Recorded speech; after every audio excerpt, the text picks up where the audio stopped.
I pray that it doesn't, because that'll be the end of everybody if that comes to that. But it was just the way they talked about it, and it may have been the book where they were talking. Eddie Albert was featured, and he was in those series of tests in the mid '30s, and he was describing that the makeup he had to use, and how hot those cameras were in those studios for those 5 or 10 minute dramas they performed. Eddie Albert, Green Acres. This is fascinating.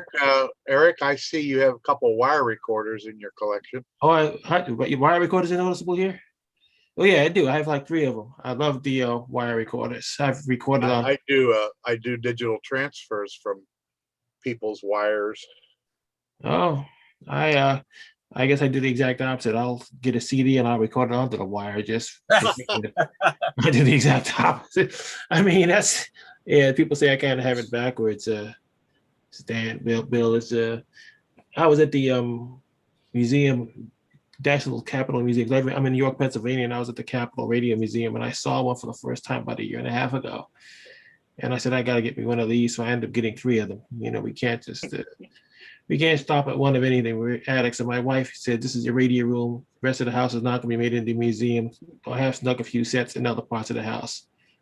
Trust me, it's like eating peanuts. You can't have just one. No, that's true. That's true. It's don't worry about it. My basement has corridors in it. Oh my God, I wish I could do that. But I wish I could do that. But the wife is saying I'm going to collapse the upper floors. I said no. People have more sets than I do. Hey, I wish I was just joining. Well, Eric, thank you. Anybody else want to introduce themselves? Hi, This is Chuck Azar. I'm just joining. Okay. my name is Phil Savinick, and I am very interested in your group. I'm a television collector and devotee out here on the West Coast. I'm in Los Angeles, and as you can see, I get to have a great TV collection because I have no wife to tell me to clean it up. The thing that I admire most about you guys is yours still work, most of them, whereas mine have become sculptures since the digital age for the most part. Although obviously there's an easy way to fix that. Well, that's why I'm interested in your group, because at one time I did have an insane TV store where everything worked, and but not since obviously they changed the standard. So anyway, I'll give you a hint. Okay. I took a digital converter box, took the output of that, I put it into a Radio Shack booster amplifier, took the output to a set of rabbit ears, and now I have the NTSC signal all inside my house. So you broadcast on channel 3? It comes out on channel 3, so you set your TV to channel 3 and use the converter box as your tuner. Thank you, Mr. Genius. I used to do that and was sure by now it was obsolete. Well, there's another way I have. It's that little device that you attach to it. It's like a 50 ohm device. I forget what it is, but you attach it to the antenna connections on the vintage set. You then attach a coaxial cable to an RF converter like you just described, and then you attach the RF converter to a cable box or a satellite box, whatever. And you basically control, you put the TV on channels 3 or 4, vintage TV, and you basically, when you hook it up that way when you hook up the TV to the RF converter and then attach the converter to a cable or satellite box. Well, I've done that one at a time, but the idea of being able to broadcast to several of them at once. That's beyond, I can't figure that one. I have to have like several setups like that, but you can do it. No, but see, I did it that way because I had the dilemma of having a lot of TVs that work. I had that. And old TVs, and I don't want to put a converter on every one of them, right? Yeah. So I want to be able to use them. So really I figured it out this way, and it radiates a very low signal in the house. You can't see it outside the house. Nobody's going to get upset, and it works. Yeah. You could also just get a cable TV amplifier and split it a bunch of ways and feed them that way. I have that here too in places. Go on eBay and look for a blonder tongue broadband amplifier. They're all over the place and they're very inexpensive. You can feed thousands of televisions that way. Yeah. What was the name again? Blonder tongue. Blonder tongue. Agile modulator is what many people use. Modulator. Yeah, Blonder tongue also made a whole bunch of. Yeah, but don't radiate with that one because that puts out quite a few watts. No, it doesn't.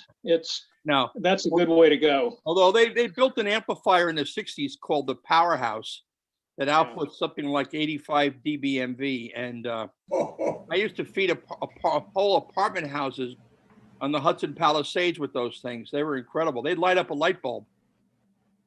You can split that 1,000 times and still have a good signal. It had about there was an array of 12 BH7s, like 12 of them or 14 of them, and each one did a small piece of the passband from 2 to 13. It was quite a nice invention, and I talked to Ben Tung about it before he passed away, and he was big grin on his face. He was real proud of that thing. That sounds like something goofy that Ben would invent. Yeah. Any other new people? I'm not new. This is Chuck Azar. I just joined you. I'm sorry I'm so Hi, late. Chuck. Okay. Hi, Steve. This is Deborah. Should I just jump in? Yeah, in fact, that was next on the agenda. Why don't you just introduce yourself and tell people what you're doing and what you'd like. Okay, thank you so much. So hi, everyone. My name is Deborah Jaramillo, and I teach courses in television studies at Boston University. So I was happy to hear some Massachusetts folks in here. I also research a lot of different aspects of television, including TV history. So I approached Steve a few months ago about doing a research project on the museum and on collectors of early television sets. So the purpose of the project is to take an approach to TV history that is rooted in the connection that we forge with television technologies. Now, I've already had one interview with Steve and we'll have another one, but really I want to interview also as many of you as possible. So I'm interested in knowing a bit about your background, about how you got started in collecting, and how you're thinking about your collections and about television preservation and collection in general. So the interview would be 1 hour max. It would take place over Zoom. My short-term goal is to have enough of your stories by the end of the summer to draft and publish a 25-page paper in an academic journal. But I'm also thinking of long-term potential here. So once I get to know you and your own kind of networks of collectors, once I get to travel around the country and other countries I don't know to what happened here. their collectors in other museums like Steve's, and it feels very much like this could turn into a book project in several years. So what I'm going to do is put in the chat in just a little bit, a document that has my information and my own credentials so that you can see I am who I say I am. I have received permission from Boston University to conduct these interviews, so I'm ready to go when you are. So please get in touch with me at your earliest convenience so I can begin getting to know as many of you as possible. I'm going to be here at the monthly meetings as well for as long as Steve continues to have them online. And so feel free to ask me any questions in the chat, either out in the open or through direct message. If you don't want to bother with a document, I'll throw my email address. The project has a specific email address. So I'll throw that in the chat as well. But the document has that information and you can contact me there directly to set something up. So thank you so much for your time. And again, thank you to Steve for welcoming me here. I hope I get to meet as many of you as possible. Thanks so much. Thanks, Deborah. And I guess, Paul, let's go with you next. Why don't you tell us what you're up to? And I know you have a video to show. Oh, Paul Savanek, are you there? Oh, I'm Phil Savanek. That's why I'm sorry. I didn't know. Oh, that's my mistake. I did the agenda. I know you're Phil, and when I typed out the agenda, I for some reason put Paul here, but Well, I apologize. that's okay. I thank you all for inviting me, and especially Steve. I have a very unique story. I spent probably 40 years in the television business doing programming. And very often I did shows on the history of television. I did a show called 50 Years of Television for CBS.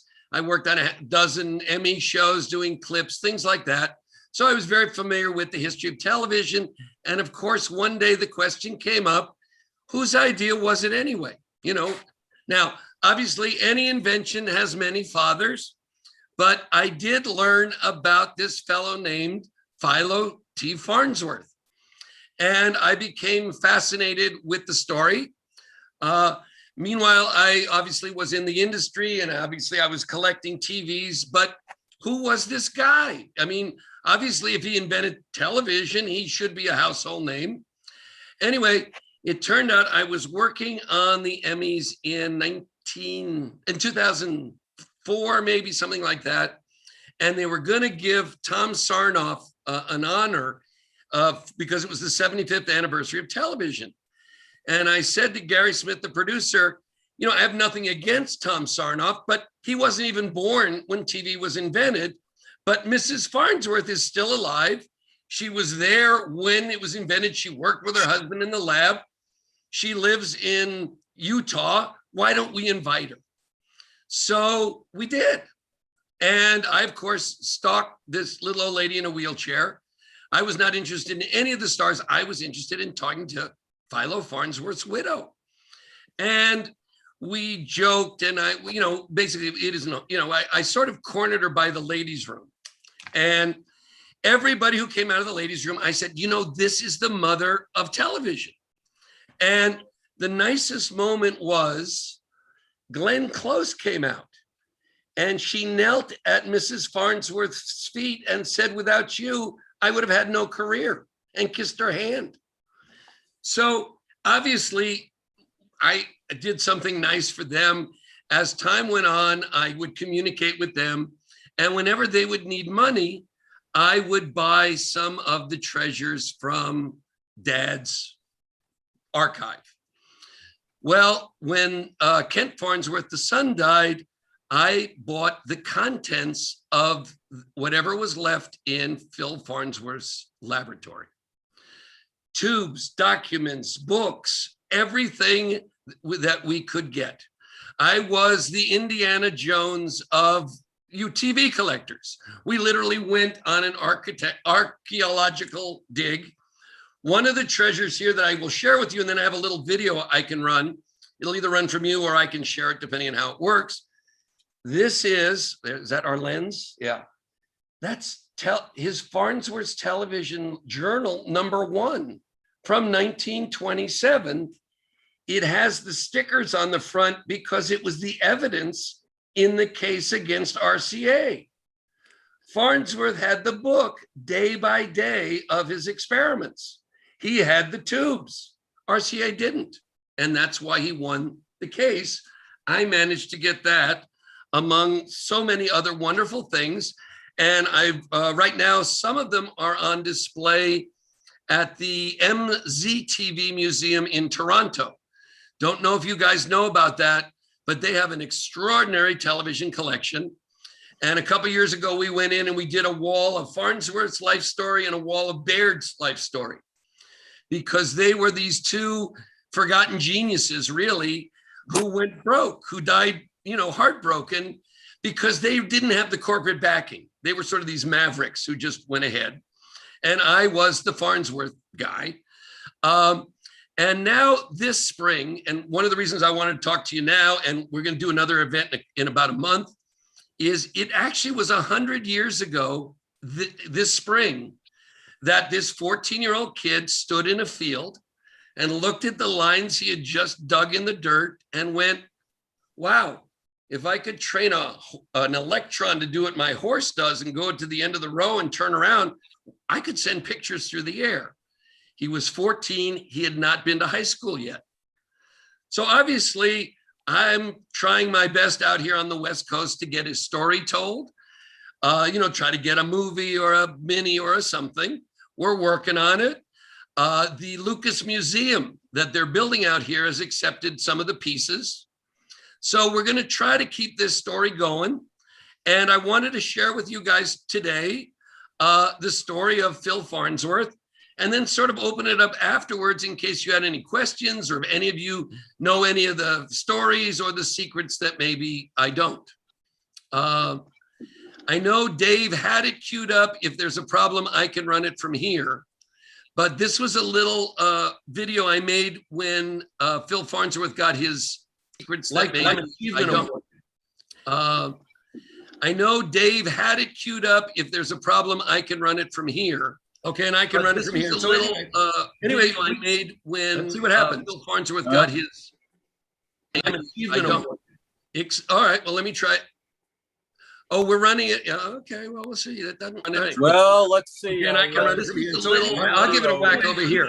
When see what happened. Phil Farnsworth got his. All right, I will vamp while we're doing this and just say that after the Emmy Hall of Fame broadcast, all the family came out and some of them stayed with me.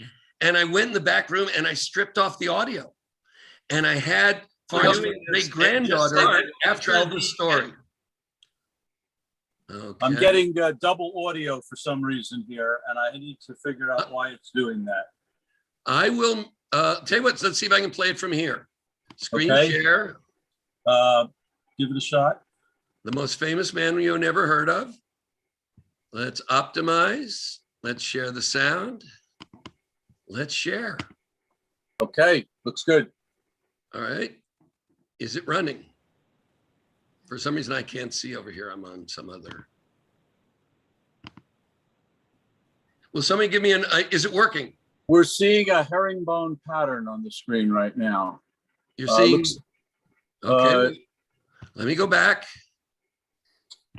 Oh, no, I've lost you guys. Oh, wait a second, wait a sec. No, here Zoom is inhabited by demons. We all know that. Okay, we are on Vimeo. Yep. I hit play. Let's see what happens. Yes. My great grandfather really was the most famous man no one's ever heard of.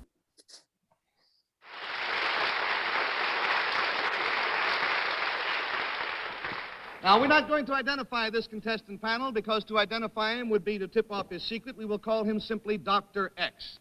Now, Doctor, if you will whisper your secret to me, we will show it at the same time to the folks out there. Makes me want to have a Winston.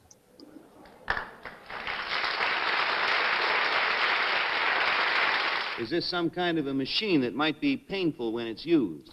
Yeah, sometimes it's most painful.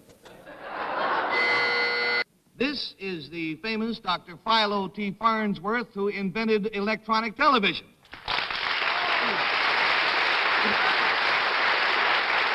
And, sir, how old were you when you invented television, or the first television machine as we know it today, first television system? I was 14. 14 years old. It's hard to imagine the world my great-grandfather was born into in 1906.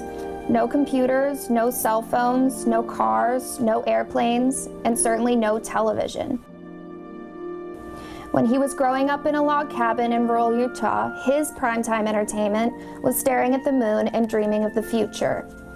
An electric generator and a stack of science fiction magazines fueled young Philo's imagination. Then, in 1920, at the age of 14, while harrowing a field behind a team of horses, he had a revelation. If he could train an electron to do what horses were doing and go to the end of a row, turn around, and start over, he could send pictures through the air. The next year he entered high school, and he tried to talk his way into a senior science class by describing his dream of an all-electronic television.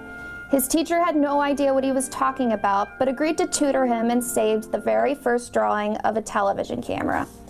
By 19, Phil had attracted investors, built a lab in San Francisco, and proposed to his sweetheart, Elma. He says, there's another woman in my life.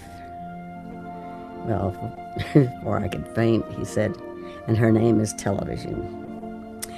The only way I see that we would have as much time together as I'd like is if you work with me. How about it?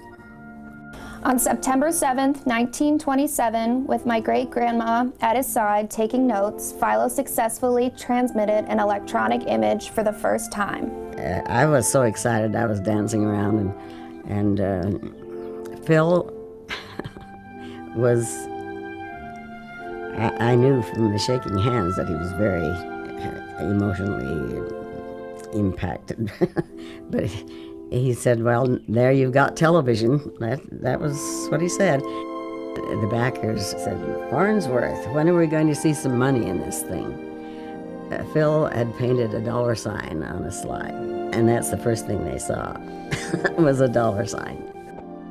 By 1934, he was ready to demonstrate television for the first time. Philadelphia's Franklin Institute was overflowing with people wanting to see his new miracle. Although the screen was only about a foot in diameter, the crowds were transfixed and refused to leave.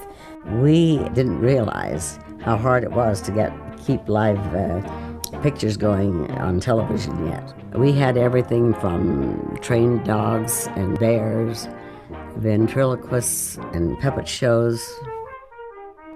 And there was one clear night and a full moon, and Phil turned it on the moon, and that got more of a response from the public than anything. The headline was "The Moon sits for its first portrait." Take a picture of the moon above in May or June, then you can make a love morning, night, or noon by the light of the same old moon. Take a picture of the moon on high when it... Popular Science presents a backstage preview of television, the newest miracle of modern electrical engineering. Technicians in the Farnsworth, Philadelphia laboratories have helped to make television, the dazzling dream of the decade, a practical reality today. Mr. Philo T. Farnsworth, shown at the right, is working on the image dissector tube, a photoelectric camera tube of his own invention that distinguishes his system of television from others. It is said to be responsible for the most clearly defined television pictures. Placed in the circuit of this receiving system is a funnel-shaped cathode tube. The round, flat surface of its bulb becomes the picture screen in studio monitor sets, as well as in home receiving sets. The image dissector tube and the cathode oscillite tube are the heart and brain of the Farnsworth system. Television engineers are now adjusting studio equipment to demonstrate the technical routine of broadcasting a television program. Max Factor Jr. has developed a new type makeup for television photography. The photoelectronic camera, being supersensitive to red, causes that color to be absorbed. Thus, red is applied to hollows and depressions of the face to eliminate heavy lines and also to produce highlights. While blue, which reproduces darkly, is used as eyeshadow. The facial makeup of the modern movie queen makes her a dream of loveliness, but the television star has the grotesque appearance of a circus clown. The new television makeup may give the camera a break, but the wearer's first view of herself is likely to break her heart, unless she has a sense of humor. In this camera is an image dissector tube. The camera lens picks up the artist as an image of light, causing electrodes in the dissector tube to emit electrons. Passing through station equipment, the electrons become radio impulses to be broadcast and picked up by receiving sets where the routine is reversed. The radio impulses becoming points of light that appear on the screen as pictures. 30 pictures are completed every second. These pictures are composed of 200,000 light points that strike the screen one at a time at the rate of 6 million points per second. Music and sound accompany the performer's action, both visible and audible elements going on the air in perfect synchronization. As the action is photographed from various angles, engineers at control boards select long shots and close-ups, editing the show as it passes instantly through the station's facility. Traveling with the speed of light through a maze of tubes and equipment, the show leaves the station's sending towers to be viewed by the television public, an audience as yet small and comparatively ignorant of the enormous research and experiment that makes it possible for us to see and hear people many miles away. The most fanciful dream of mankind is today a startling reality, destined to become the world's most popular science. The RCA said no person, no boy of 15 could come up with that complicated concept. So Phil went to the patent office and he said, "We need a ruling on this." They asked Phil if he had told anyone about his television ideas. Phil's old chemistry teacher, Justin Tolman, produced a page of Phil's notebook where Phil had made a drawing of the camera tube. And so RCA had to give in on that idea. Therefore, they made a ruling that Farnsworth was the original inventor of electronic television. He said, "This is the first time RCA has ever taken a license. This would be the place for a happy ending, except for a tragic twist of fate. By the time a TV standard was finally agreed on, the world was at war. The US government shut down television development and converted the factories to produce radar. Phil was well aware that there was a war coming, that probably his patents would be expiring before that ended or right around shortly after. And this was very depressing to him. He had put his whole soul and life into getting television to the public. Phil Farnsworth continued to invent. He earned over 300 patents worldwide. If his atomic fuser had been successful, we might all be flying around in nuclear cars by now. He should be a household name, but despite a cartoon descendant on Futurama, he's not. Unfortunately, Philo T. Farnsworth never profited from his invention. He was squeezed out and did not participate in the growth and development of his beloved television. He refused to watch the damn thing. Then, on July 20th, 1969, a miniature version of his original image dissector was used to beam live pictures back to the Earth from the moon. We were watching it, and Neil Armstrong landed on the moon. Phil turned to me and he says, "Pam, this has made it all worthwhile." Before then, he wasn't too sure. As a child, I remember being cradled in my great-grandmother's arms, asking her to tell me about Philo and everything he had achieved. This has encouraged me to continue sharing the truth about Philo, and I believe it will inspire a new generation to also believe anything is possible. My name is Jessica, and I'm proud to be the great-granddaughter of both Philo T. Farnsworth and Elma Pem Farnsworth. Wow. I made the film, it makes me cry. Anyway, you understand why I now devoted these last 10 years, whatever it is, to trying to get this story told. It is just a remarkable story. And that's really a great film. I'm sure you're aware of all the books that have been written and the stage play called The Farnsworth Invention that's already out there. There's a story about that, which we can get to, but it's just one more time that the family got ripped off. Very sad story about the play and the movie that it was supposed to come out at the same time. But basically, again, the story there is enough. But one day, Farnsworth was and his wife were at the house, and there was a knock at the door. And a Russian gentleman was there named Vladimir Sorkin. And he said, you have been I hear you have great success with coding on the cathode ray tube. And they thought, oh my God, another Martian, somebody who understands our language. And Sorkin said he was the head scientist at Westinghouse, and they were interested in licensing television. How did it work? He spent 3 days with them. The last day, Pem Farnsworth made him dinner. She wrote in her little log. She made him asparagus and lamb chops and an upside down pineapple cake. And then he went back to his hotel and wrote an 800-word telegram stealing the idea. So that by the time his train got to New Jersey. Sorkin was at RCA Laboratories. Pardon? Sorkin was at RCA Laboratories. I know. He said he was from Westinghouse. He was not being honest. He was. Okay, I got it. No, he started at Westinghouse. They befriended him. Sorkin started at Westinghouse. So that was one tragedy. So you're saying he pulled a DeForest on him? Yeah. Well, it's an interesting thing. The guys who really had the ideas were not necessarily the businessmen. They were the idea men. At a time when, during World War II, Farnsworth is still working on the image and RCA is buying furniture factories. So, there's marketing and there's technical and then there's programming. So it was a complicated story, but here he was 21 when he transmitted the first successful electronic image. Now, it's more vital than ever today because electronic pictures change our world almost every day. You know, somebody caught something on their phone. These are electronic pictures, coded and decoded.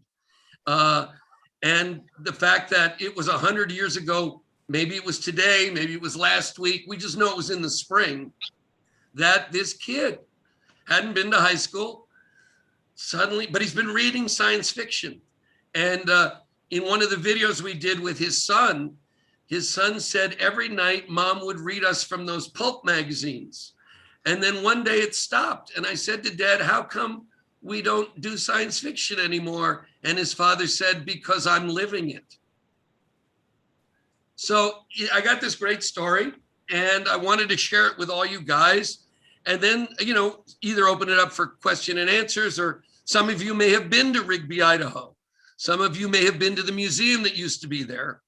I know it was liquidated at one point and I bought a few things from it. But just to hear if you guys had any questions and to kind of say, wow, we have this sort of homegrown hero that nobody knows about. And on June 19th, I'm going to do another Zoom event, which you all can RSVP to because that's the name I gave myself.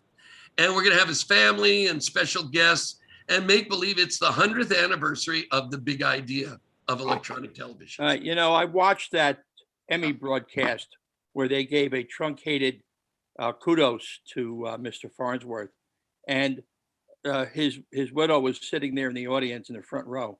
Yep. Somebody threw up a picture of David Sarnoff before the MC even finished his comments. Anybody remember that? That was pretty, and I could see the tears in her eyes come down when they did that. There was a very interesting thing that happened that night. At the commercial break before they honored her, she's 92, she suddenly gets up and takes off. And where was she going? She wanted to talk to Tom Sarnoff. She had never spoken to a member of the Sarnoff family. I do not know what she said, but again, it was a hassle to get her back in her seat. She picked that moment to forgive him, to who knows what. I drove by the Sarnoff laboratory here in San Francisco every morning on the way to work.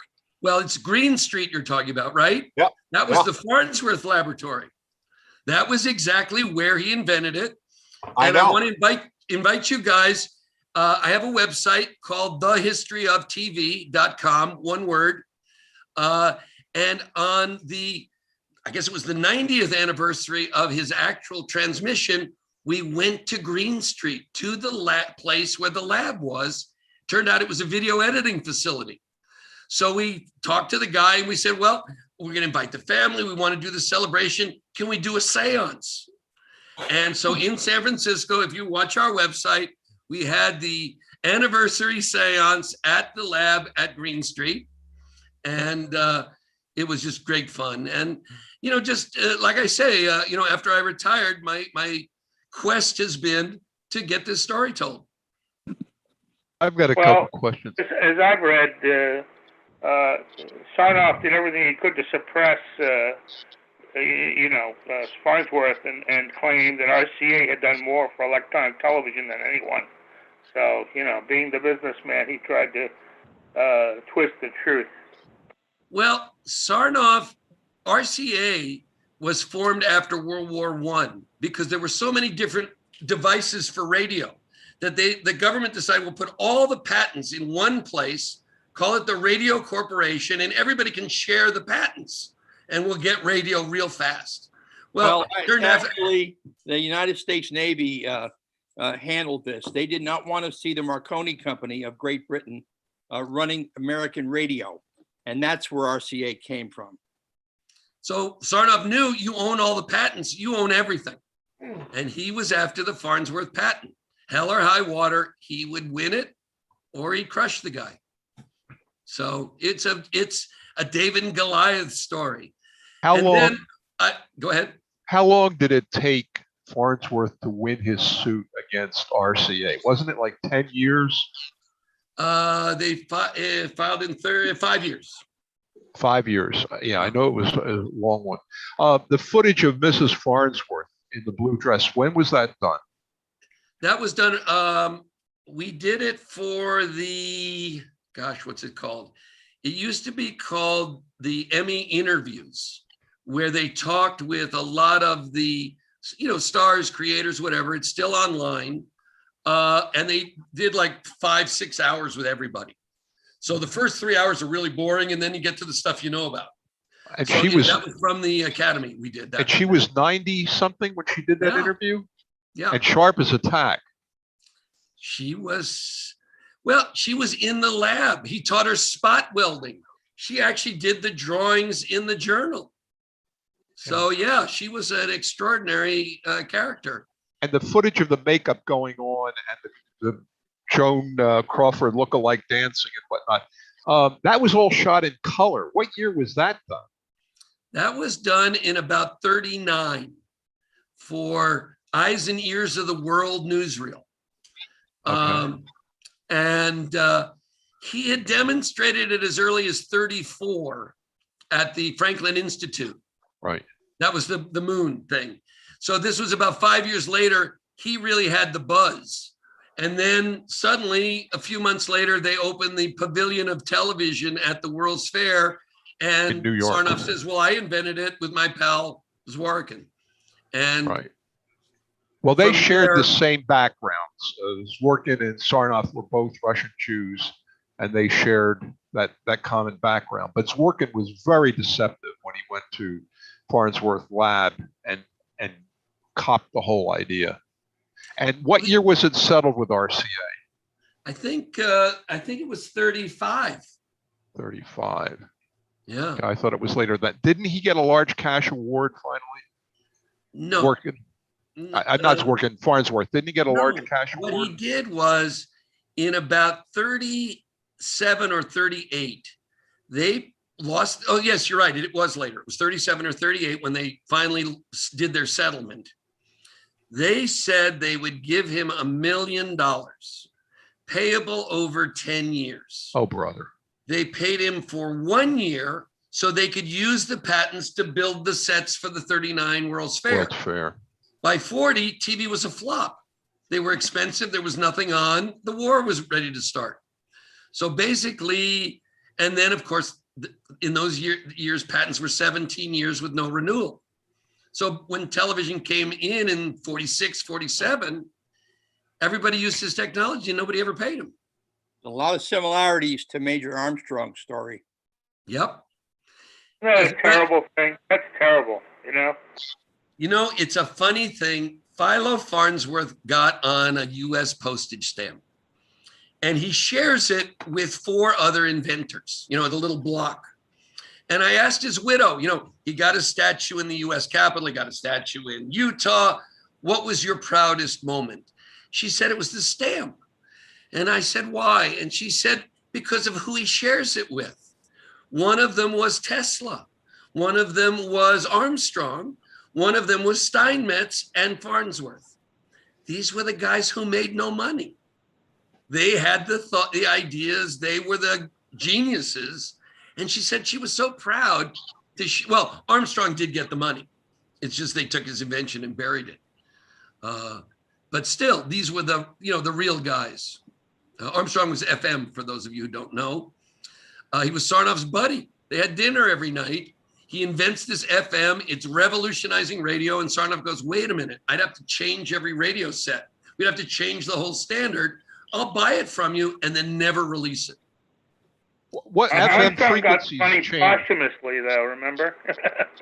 So he dressed up in a tuxedo and he went to the Waldorf Astoria in New York and went out the 8th story window. Yeah. FM frequencies changed, right? They were in a different band before the war and after the war. Well, they were 44 to 50 megahertz before the war, and they went to 88 to 108 after the war. It's a very complicated subject. I mean, you could look at it from many perspectives, and one of them was that they immediately made obsolete all the radios and transmitters that Armstrong and his licensees had. On the other hand, they got a lot more spectrum, and in an advantageous part of the spectrum up there in VHF. So got to look at it in perspective of history, but I'm sure back then the major was not too pleased. They used to do channel numbers, channel number 201, etc., instead of the, megahertz designation. I have kind of a dumb rookie question, even though I'm a 66-year-old rookie. How did we wind up with the 4:3 aspect ratio? I think that came out of movie film. I mean, every big movie theater I've ever been to had more closely like a 16:9 or something like that. When the curtains would open up, they were not 4:3. They were much wider. They were 4:3. It was 1.33 to 1 originally, and then it became 1.66 to 1. But it was a derivation from film. Okay. Right. Edison was a derivative from 16mm film. It actually was a conscious decision because the tubes are round. Right. They So why would you go 4:3 when it was look round? like it was more of a screen. It should have been 3:3. Yeah, you had to not squeeze it 4:3. into that round envelope. Yeah. Or 4:4. It should have been a square picture, not a rectangular picture, because you had a round tube. What I heard was that it was based on the movies at that time. Yeah, started with 16mm Edison. movies were 4:3, and also pre-World War II, the BBC broadcast their video at a 5:4 aspect ratio. That was like this. It was higher than it was wide. Well, that was the mechanical. Yeah. And no, that was Baird had a picture that was taller than wide. Yeah. They have a working Baird set at MZTV in Canada. And he also has one of the phantom receivers from the World's Fair where they built the box out of plexiglass. So it's worth going to their website. They, or if you're in Canada, obviously. My exhibit's there, but the country's closed and the museum's closed. So that's why I'm with you guys instead. Oh, gee, thanks. There's also a statue. So just FYI, the 44 to 50 megahertz band, the RCA made the argument that, that frequency band will be more interfered with, and we should move it to a higher frequency band so it'd be less interference, due to sunspots and other activities and things. So Sarnoff lobbied for the new FM frequency band, basically to put Armstrong out of business. Well, that old band wanted to be used for mobile communications too. They needed the 44 to 50 for mobile. The 100 was too high. And don't forget too, back in that period of time, generating substantial power at 100 megahertz was no easy task. I'm pretty sure the main that's reason true, yeah. was because RCA owned a lot of AM stations. Yeah. Under NBC, and their whole network was based on AM, and any competition to that, if they're listening to anything else, it means they're not listening to NBC or the NBC red or blue networks. Right. And so frankly, he just didn't like the competition. And even though Armstrong had worked for RCA at one time, Sarnoff went to a great deal of difficulty to get him out of business as best he could. So speaking of that, there's a PBS documentary that I have a video copy of it, if it's not too bad now, called Empire of the Air. Has anybody seen that? Yeah, that's excellent. Yes, I have it on disc. Everybody should have that. Yeah, I have An excellent documentary. It's a great film. It's one of Ken Burns' first documentaries, I think, but it's really, really good, and any school kid should watch it because it really does tell the story, and it's pretty accurate.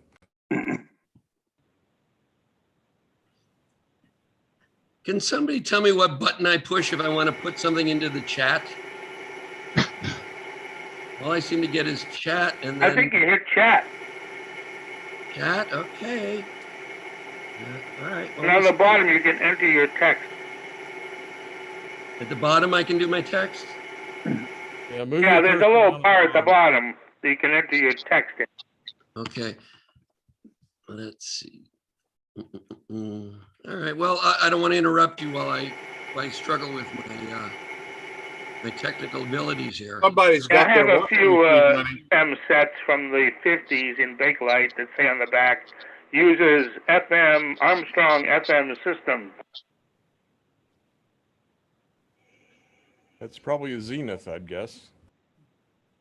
That is correct. It's got a big round dial in the front of it, and it's only FM. Right. Yeah. And Zenith was one of the pioneers in actually adopting FM. They did a lot, and they also did the pre-war, the 40 to 50 megahertz band.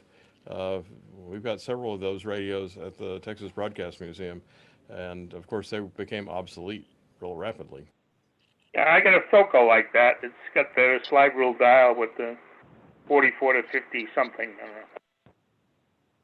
know. So people probably forget, but Zenith was a pioneer in developing HD TV, and they got bought out by, I forget what Korean company, and they went under in the 90s. LG. Lucky Gold Star. LG. Lucky Gold Star got them. Okay. Is it possible? Is it possible? Is it possible to operate any of Armstrong's original FM sets? Or they just all knocked out with that change in frequency? Did they ever? Every once in a while, they get special permission from the FCC, and they broadcast from Armstrong Tower on the old Armstrong band every once in a blue moon. So the tower he built in this property, which he kind of mocked DeForest, that tower is still there. The tower is still there. That tower was used to broadcast television after the World Trade Center went down for a while. Huh. But they do broadcast on the old Armstrong band just every once in a while on a very, very irregular schedule. It's pretty cool. Hey, Dave, there are two non-commercial educational FM stations on that tower today. Oh, okay. I think Philly Dickinson, I think FDU and TNEC. Similar There's a thing station up there and in another one. England. There's a group that is attempting to start broadcasting with 405 line pictures from Alexandra Palace, where the original BBC transmissions started in 1936, and they're making great progress. So they may actually be doing it in the next couple of years. Before you get too far away, there was an aside there about the World Trade Center going down, which is where all the transmitters were in 2001.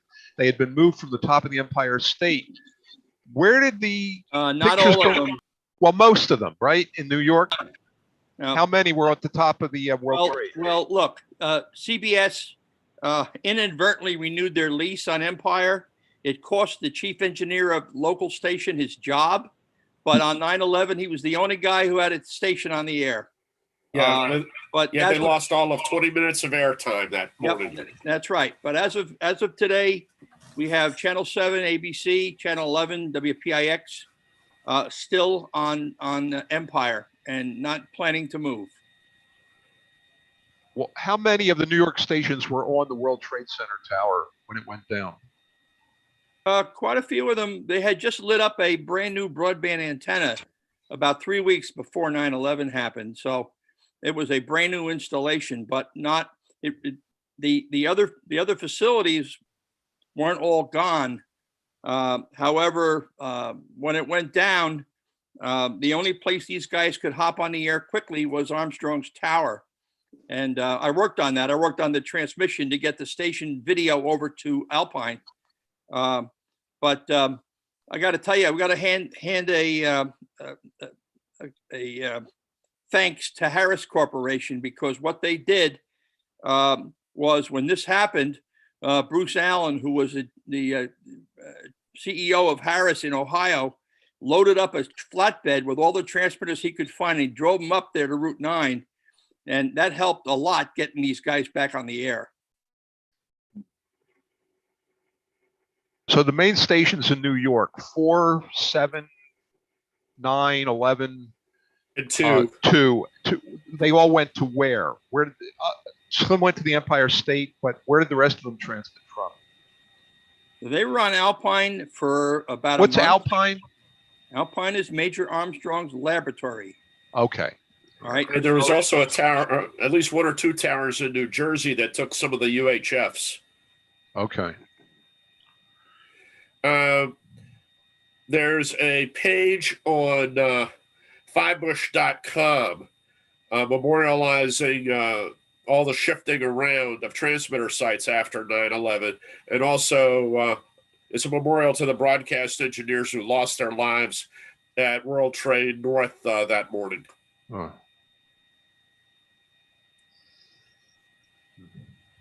And there was some great guys that worked up there. Yeah. Let's, does anyone else have other topics they want to talk about? I had a couple of requests. I don't know if anybody's on that. I was just going to jump in for a real quick second, because I was just going to mention to Phil that I certainly don't have anything even remotely approaching what you must have gotten from the Farnsworth laboratory, but I did speak to the Farnsworths at one point, and you know, she certainly was very sharp, well into her advanced age. Kent Farnsworth was very you know, very gracious in terms of you know, willing to be in touch. They were obviously very interested in burnishing Philo Farnsworth's memory as much as they could. I'll just share this for a second here. This was actually a pretty cool thing that she sent me. She autographed the book for me. So yeah, she was pretty sharp, and they were very, very interested in talking about him to anybody. Yep. Yeah, she was very sweet. That was the problem with with the movie and the play. Aaron Sorkin, actually, Aaron Sorkin's hero was a guy named Cliff Gardner. Anybody know Cliff Gardner? Have you heard that name? Cliff. Yeah, from my reading, yeah. Cliff was Pem's brother. He was a lumberjack and a carpenter. And Phil called him and said, we're building TV. Why don't you come out to San Francisco? And basically, Cliff Gardner walked into Stanford University with a glass, you know, beaker and said, how would you make this into a vacuum tube? And they said, why would you want to? And he said, well, we're doing some experiments. No education at all. He became the master television camera builder, built the first camera. So Sorkin loved this guy and the idea that you just step in and do something. You know, you didn't know how to do it, but you just do it. So he wrote a whole episode of Sports Night about him, and then made a point to go to Utah and seduce the little old lady. And he said, I'm going to write a movie and it's already sold and you're going to have hundreds of thousands of dollars by the end of the year, and just sign over your life rights to me. Okay. He went back and he wrote a movie that HBO had the option on, they paid for, but they would never make because it was fucking terrible. It was the story of technical and business battles between two wannabe titans. And the premise was Sarnoff really wanted to be the smart one, Farnsworth, and Farnsworth really wanted to be the rich one, Sarnoff. And these two men who never met have all these conversations together, and it was just terrible. It never got made, and she didn't get a penny. So when you say yes, then when it wasn't made as a movie, he turned it into a Broadway play and did not pay for the royalties, did not pay them anything because he fictionalized it, he said. So he was just one more in line to screw the Farnsworths. But yeah, it's just, that's the story of them. You know, if it hadn't been for World War II, if it hadn't been for et cetera. So thanks for your story. So one of the things that was shown to Sorkin in the lab when he visited Farnsworth was how to make a Pyrex glass to glass seal for the tube, because no one had been able to make that seal to that date. And Farnsworth engineers were able to do that. So he actually showed him how that was done. So I was actually saving this in case you guys invited me back, but this is the first camera tube, vacuum tube with the flat ends. This is the first camera to photograph a human. So, you know, I at some point, you know, on another day, I'll take you through the collection. But when you're talking about, yes, this is a beaker that they managed to make into a vacuum tube. And this be careful, don't drop that. So I won't drop it. Well, I'm just curious. The approach taken by Farnsworth to scan electronically an image differed considerably architecturally from the device that Sorkin made. Would you care to comment on those differences? I actually have the tubes here that I could show you the differences, but fundamentally the patent office declared that there was nothing in the iconoscope that hadn't been taken from the image dissector, except it was turned, well, here, I'll show you. They turned it a little bit sideways. Oh, wait a minute. Oh, wait a minute. There's a big difference between the iconoscope and the Farnsworth image detector. First of all, so there is the iconoscope. The ability to store the image over a whole frame, and therefore it had a lot more sensitivity. That was a complete departure, and the patent that Farnsworth ultimately got really was based on the photomultiplier to make that tube somewhat practical, but it was never practical for television. It required way too much light. Whereas the That's right. It was used for film imagery production mostly, but not because it had very fine detail. But the image orthogon, I mean the Farnsworth, the Sorkin tube had less resolution than the image orthogon, than the dissector tube. The dissector tube could resolve very fine images. There was a tube but what our made by. scanning lines were at the time, the iconoscope was fine as far as resolution.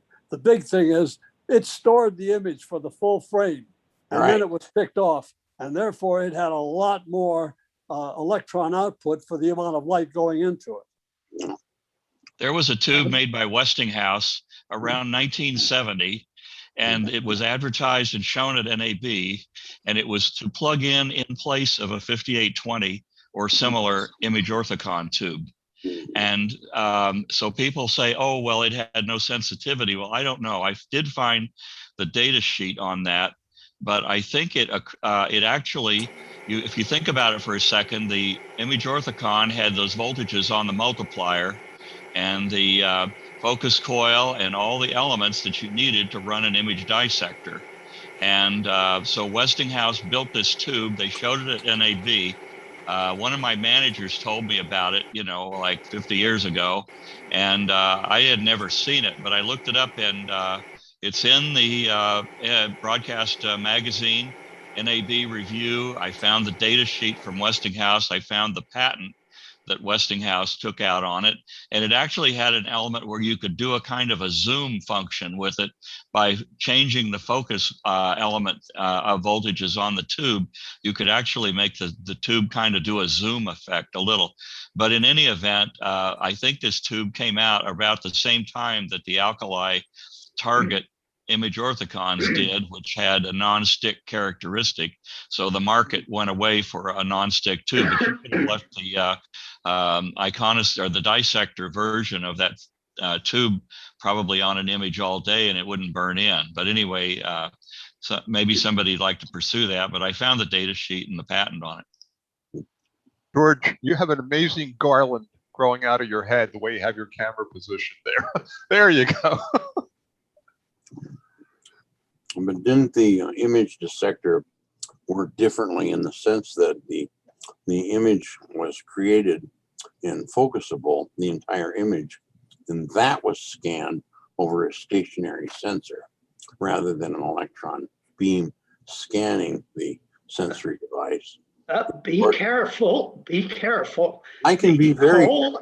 Whole image did not have to be They focused. did. That's my understanding. Only the spot that was hitting the electron multiplier.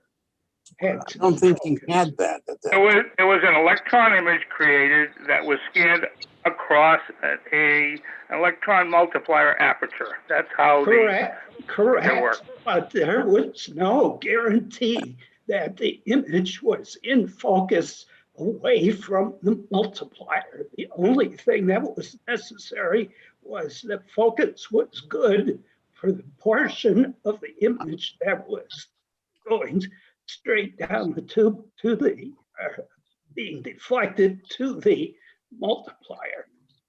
Another issue there is RCA built and sold iconoscopes, and in England, they built image iconoscopes, which improved the sensitivity, but the image portion of the image iconoscope read directly on Farnsworth patents.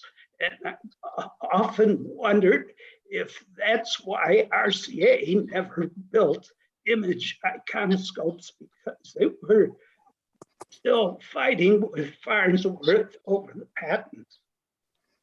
I think the image, given this historicity, the lesson to be learned is in engineering, there are always multiple approaches to do the same thing.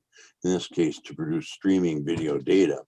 And so Armstrong did it, or rather, Farnsworth did it one way, and Sorkin did it another way. But in the end, you had a stream of video information that was a scan of the image that was on the tube, even though in technical respects, they were very different from each other. That's what I find so interesting about this particular issue. And they're completely different approaches, independently arrived at. So, fascinating stuff. I really like one of the conversations that I had with Sorkin in one of the interviews, where he described how he developed the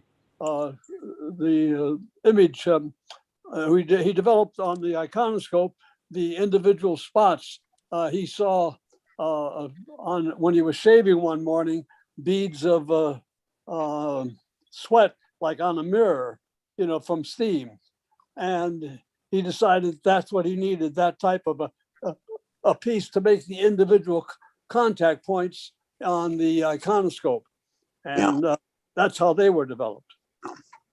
I can see why the iconoscope would have produced a stronger signal. Build up the signal. Well, it produced a usable signal. Yeah. The only problem with that tube is it was subject to blooming and halo effects and all that kind of stuff that got solved later on, But the point here I'm trying to make is that they were two completely different approaches. And so if you want to consider it in terms of an electronic image formation, then Farnsworth probably won on that basis, and legitimately so. So that was But is he only won because he had the book and he had the tube, and Sorkin didn't have a journal and didn't have a tube? That's so hard one to was hearsay, one was evidence, and that was really tipped it. It's hard to believe that Sorkin, as an employee of a major corporate research organization, did not keep a laboratory notebook. That's why he lost. I just don't believe that. Well, their assumption was he hadn't really done it. That's why there was no logbook. Oh, I don't believe that. If you're in industrial research, you must keep a laboratory notebook, a journal that you accurately and technically record what you did on a particular invention as you invented it. So that had to exist. But the point here is that Farnsworth must have had somehow, perhaps by date, could demonstrate that he produced an electronic image first, which he had to have, because I think that's true. Sorkin's idea was there. He knew how to do it. He was trying to build it. But by then, Farnsworth already had built an image dissector. And that's why no lab notes were furnished, because RCA really couldn't show the date that the first working iconoscope was made. That one surprised me. There's a good book. I'm sure there's a number of them, but the one book that I have in my possession is called The Story of Television, and it's got Farnsworth picture on the front with a. Everson wrote it. His partner, Everson, was working for the community chest, going city to city raising money, and Farnsworth at 19 was his driver, and knew how to fix the car, and knew mechanics, and knew where everything was. And Everson says to the kid, "What are your dreams? What do you really want to do?" And Philo at 19 tells him about television. By the time he was 20, Everson had put his life savings in it and another guy, and they trusted this 19-year-old kid. So Everson is a hero in his own way.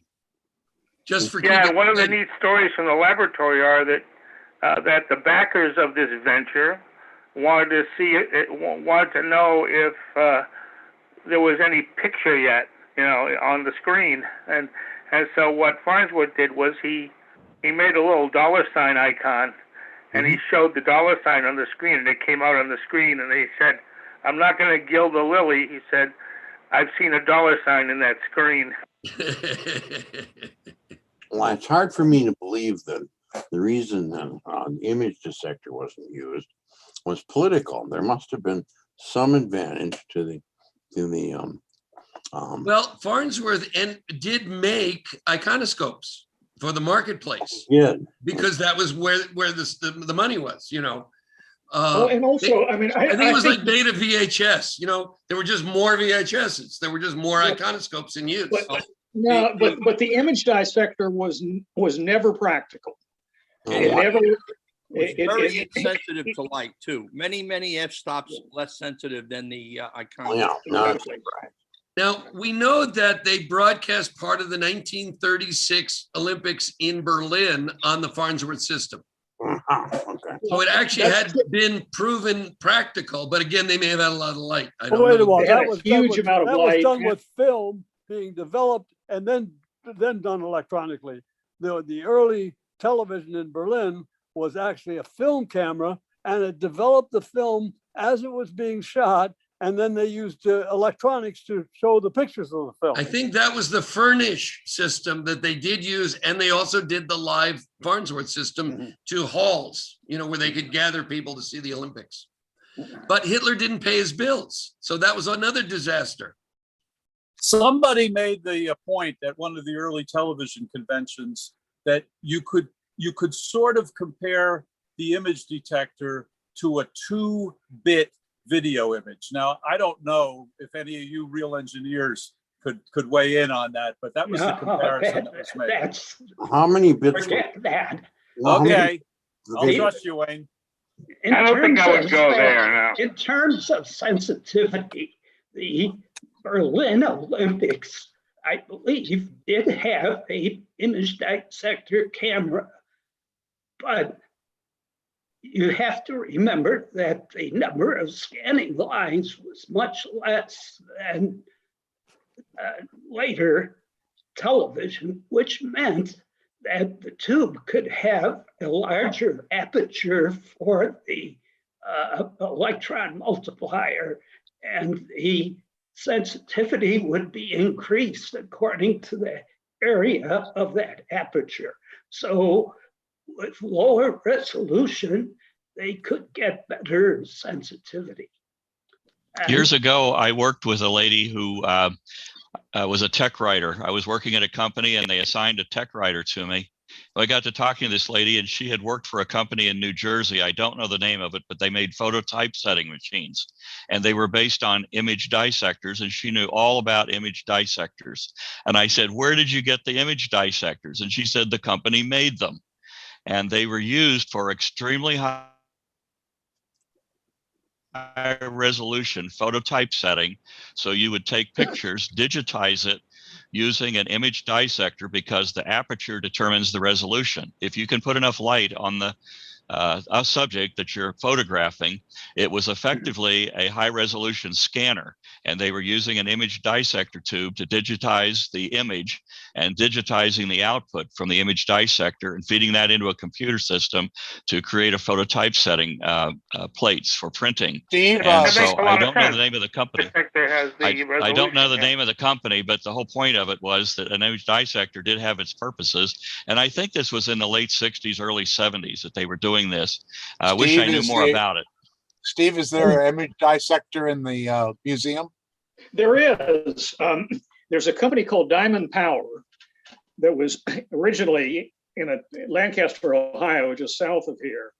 And they were in the business of making equipment for power plants. And one of their products was a image dissector camera, which they would shine it in the furnace where they would have a thermometer inside, and this way, there was a huge amount of light in there, so it worked fine for that. We've restored the one we got. It was donated to us by a guy down southern Ohio, and we've restored it. And one of the interesting things about this camera, we had no documentation on it, obviously. We couldn't figure out the video in it. And it turns out that because it's negative, white was black and black was white. And we thought we misunderstood how the circuit worked, and we messed with that forever, and finally found documentation that showed that that's what they did. Apparently that, gave a better image of the thermometer inside. I can explain that. There was I looked up the patent on that camera, and there was a guy named, I can't think, I'll say his name in a minute, but anyway, he invented that camera, designed it, and the patent describes exactly why he chose an image dissector rather than an image, than an iconoscope. And the reason was that they were reading in a boiler in a power plant or something, you need to know the water level in the boiler. And so the way they did that was, in Britain, a long time ago, somebody invented a steam gauge. The trouble is when you're trying to look at a column of water in a steam gauge, it fogs up and you can't tell what the water level is in the boiler. So somebody in Britain invented this gauge that had like lenses on it, a series of say 3 to 5 lenses, and they would feed polarized light through the steam, through the water. And if there was steam, it would appear red, and if it was water, it would appear green, I think is the way it worked. So what they wanted was something that would stare at this steam water, or this water level column indicator, which indicates red or green depending on each level of step of the water in it. And it turned out that the dissector tube, because of the material they used on the photocathode, had a very high contrast between red and green. And so, and the reason they inverted it is they wanted they also scanned that camera vertically rather than horizontally. So it was looking at the column on the column of lenses on this gauge. It was dangerous for a human to look at it because these gauges apparently had a habit of blowing up and exploding. And so you wanted to have a camera look at it, and all it needed to do was to say which windows were red and which ones are green. And they still make those things to this day. And the image dissector camera looked at that device that's stuck on us outside of the water level of the boiler, and they wanted to show the column vertically. And so they wanted it to show where the water was white and where it wasn't was black. And the columns would do that by virtue of this red-green change as the water level rose and fell in the boiler on these lenses. And so that was the reason of the polarity the way it was. And I wrote some of that up. I need to send it to Steve and get it posted on the site. But the whole story's there on the in the patent. And this guy, Madison Cowain, was the inventor, and he describes exactly why he used the dissector tube and how he did it for this building the boiler water level monitor for Diamond Power, who's in the business of building boilers and power plants and things. When we visited the power plant in college in the mid-60s, they were using image dissector cameras to view the flame pattern in the boilers. I didn't know that they used them for the level gauges, but they showed us the images of the flames, and that was not reversed in that case. Right, I can understand that, but there was a question about the resolution with this Diamond Power camera that's at the museum, and I think it didn't really have to. You weren't taking pictures. You weren't taking pictures probably of a flame with that particular one.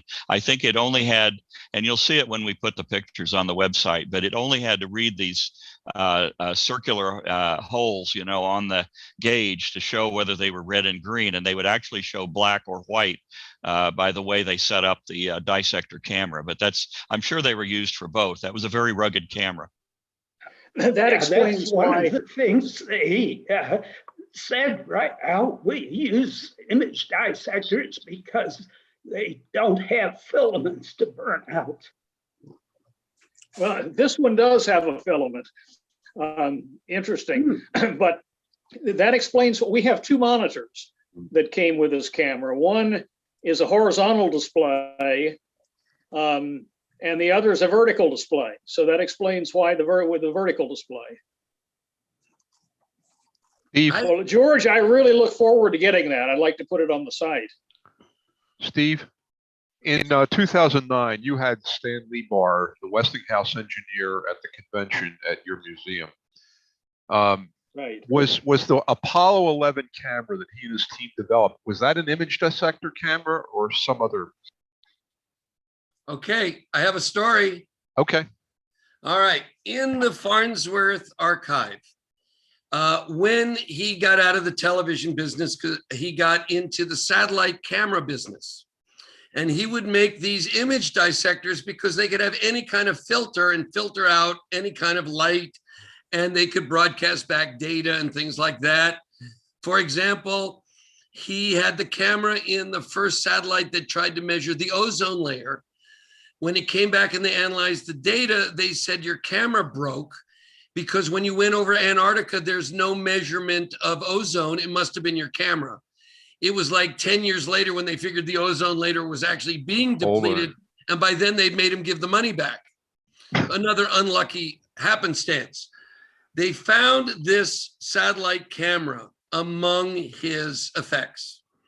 You guys would know about the pin configuration. It looks like a 2, 4, 6, 8, 10, 12, like maybe a 15 pin or something. So not a regular, a Vidicon. What I was told, and you guys may know better, again, I would love to squash the legend or print the legend. When they went to launch man to the moon, obviously they had to have the picture 100%. You could not have any room for failure. The guys at Westinghouse looked into every camera system ever developed. And the story was they sent this to Farnsworth to inspect, to look at. It is a miniature version of the image dissector. Why were they considering this? I'll keep it up here. For use to photograph the moon landing was the image dissector has no moving parts, so nothing could really break. Because it's a vacuum tube, it would be unaffected by any changes in gravity. And because it was black and white, they could adjust it from Earth, contrast and brightness. And in truth, they had to flip it over. So the legend, anyway, and I leave it to you scholars, is that the camera that photographed the moon landing, although not made by Farnsworth, was an image dissector of his, of his basic design. Huh. And that was why when he said to his wife, "You can turn the damn thing on," he knew. Nobody else knew. And then the first thing he saw, it said live television pictures from the moon. And then he went, maybe this was all worthwhile. So the legend is this was a demo or something of the moon camera. I'm very curious about that. Other than saying 5B on it, all I have is the legend. Well, it was just mentioned that that type of camera has a bit depth of 2, which would correspond to gray levels. What was the bit depth of an image orthicon? Does anyone know when that would be? 2 bits were suggested. And how many bits would be associated with the image orthicon? Because that suggests the gray levels are Bits does not apply. Only signal to noise ratio applies to an analog system. That's different than bit depth. Bit depth is a fundamental measurement of, in this case, light. And it's a measurement of potential contrast. It's a gray level. No, just no. You can talk about the contrast range of a tube, but there are no bits or discrete levels involved. I'm just asking the question. For example, in a CD, the bit depth is 16 bits. You have some 64,000 sound volume levels, so to speak. Right. But in the case of a video interpretation, that's going to be the brightness that you have at each pixel. Right. Question So that depends on the coding, and MPEG-2 coding has 256 levels, 8 that bits. would be 8 bits. Is that what the image orthicon was, 8 bits? It doesn't apply to the orthicon itself because the orthicon itself is an analog device. Yeah, you're mixing apples and oranges here. You can't do that. I'm not. Well, maybe a better question is, what was the grayscale resolving power of the image orthicon? Okay, put it that way. Yeah. Is that a valid question, John? Oh, yeah. Well, I think it'd be more like how many f-stops would a IO resolve? You could interpret it that way.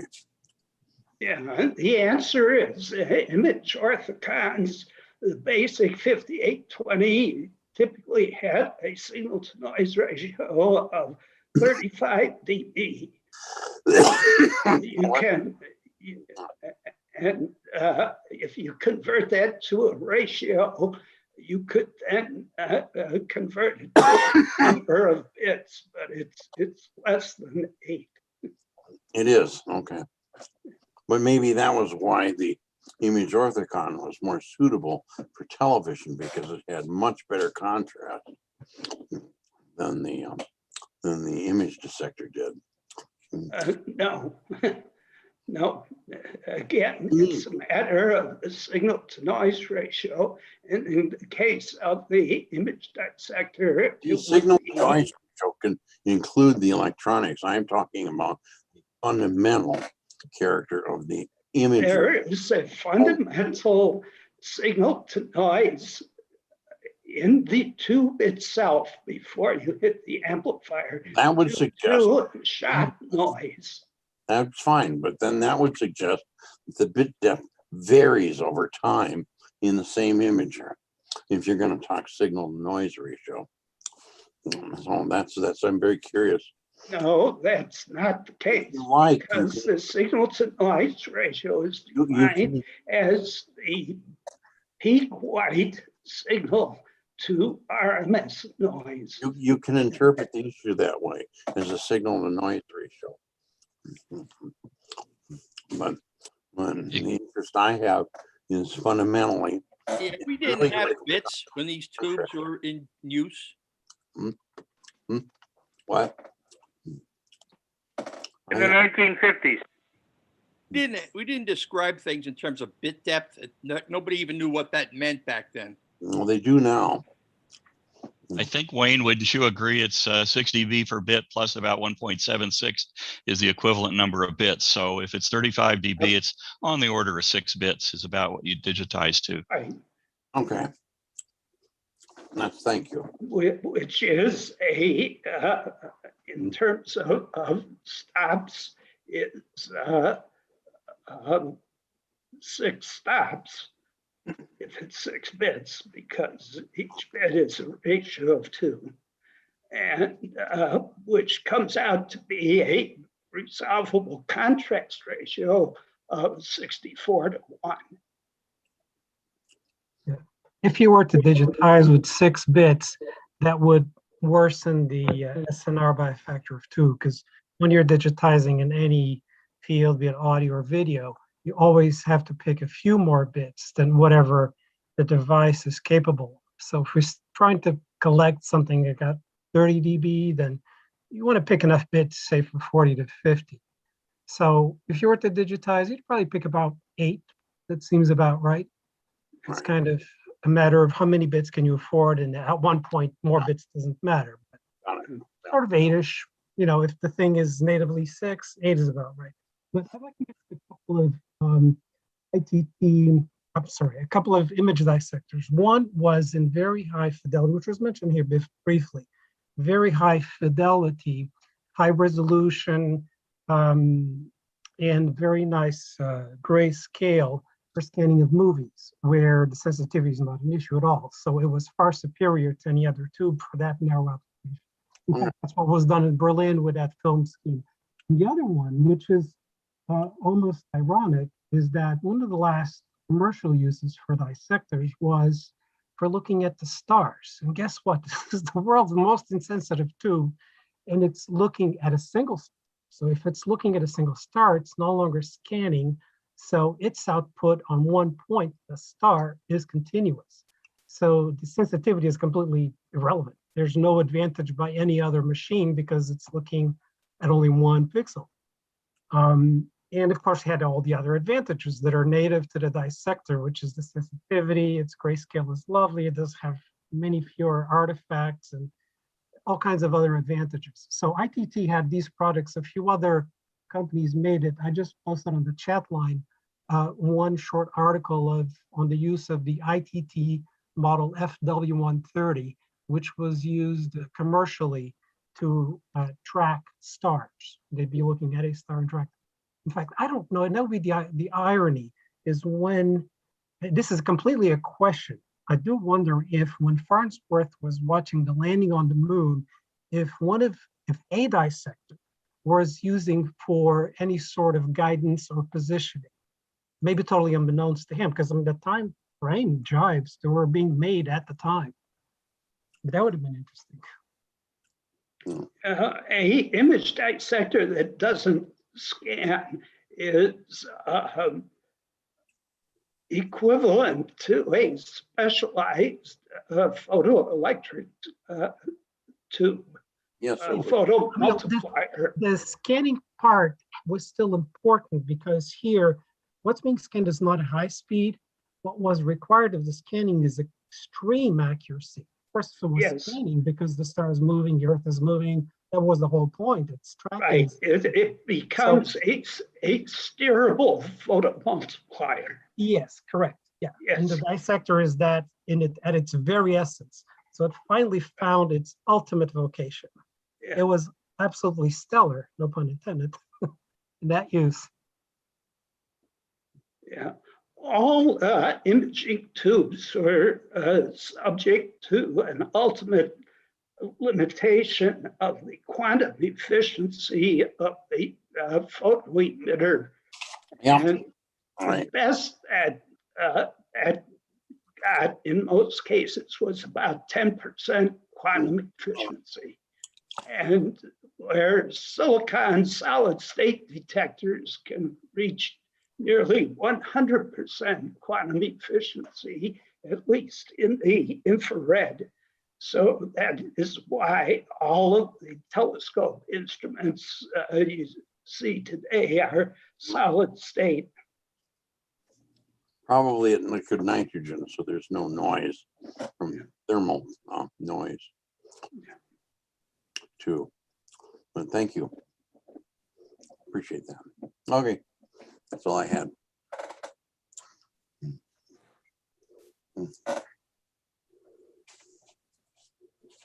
Another way, I'm new here.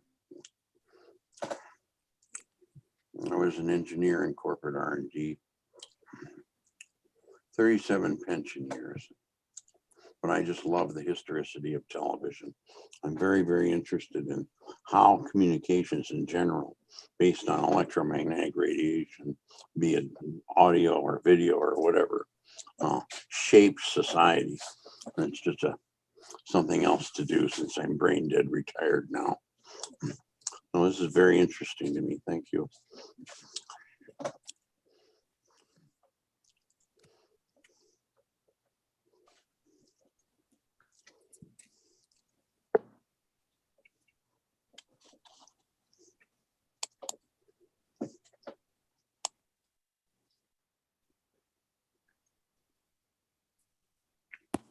Steve?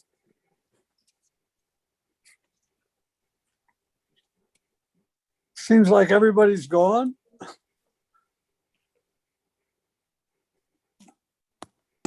Wasn't there going to be a thing about our things in the museum post-war TV or something? Did I read that right?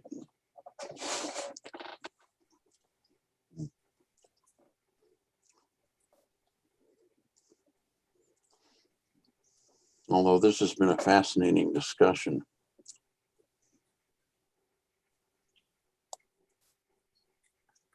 are we going to get any? Steve, you're muted. Are we going to get any little presentation from the RCA TK41 girl? It's quite a laboratory there.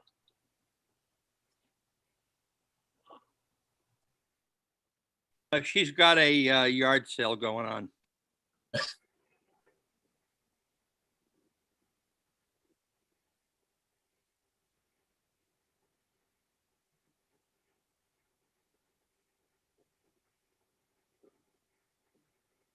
I talked to Steve, her we're a not couple here. hours ago, and she said she was We're going not to hearing have you. one of her neighborhood kids move the camera around a little bit. What? What? Yeah. Oh. Steve is trying to talk to us, but there's no sound coming through. All right, Steve, you don't have a microphone icon, so I'm guessing that your audio is just not connected anymore for some reason. And he'll be back.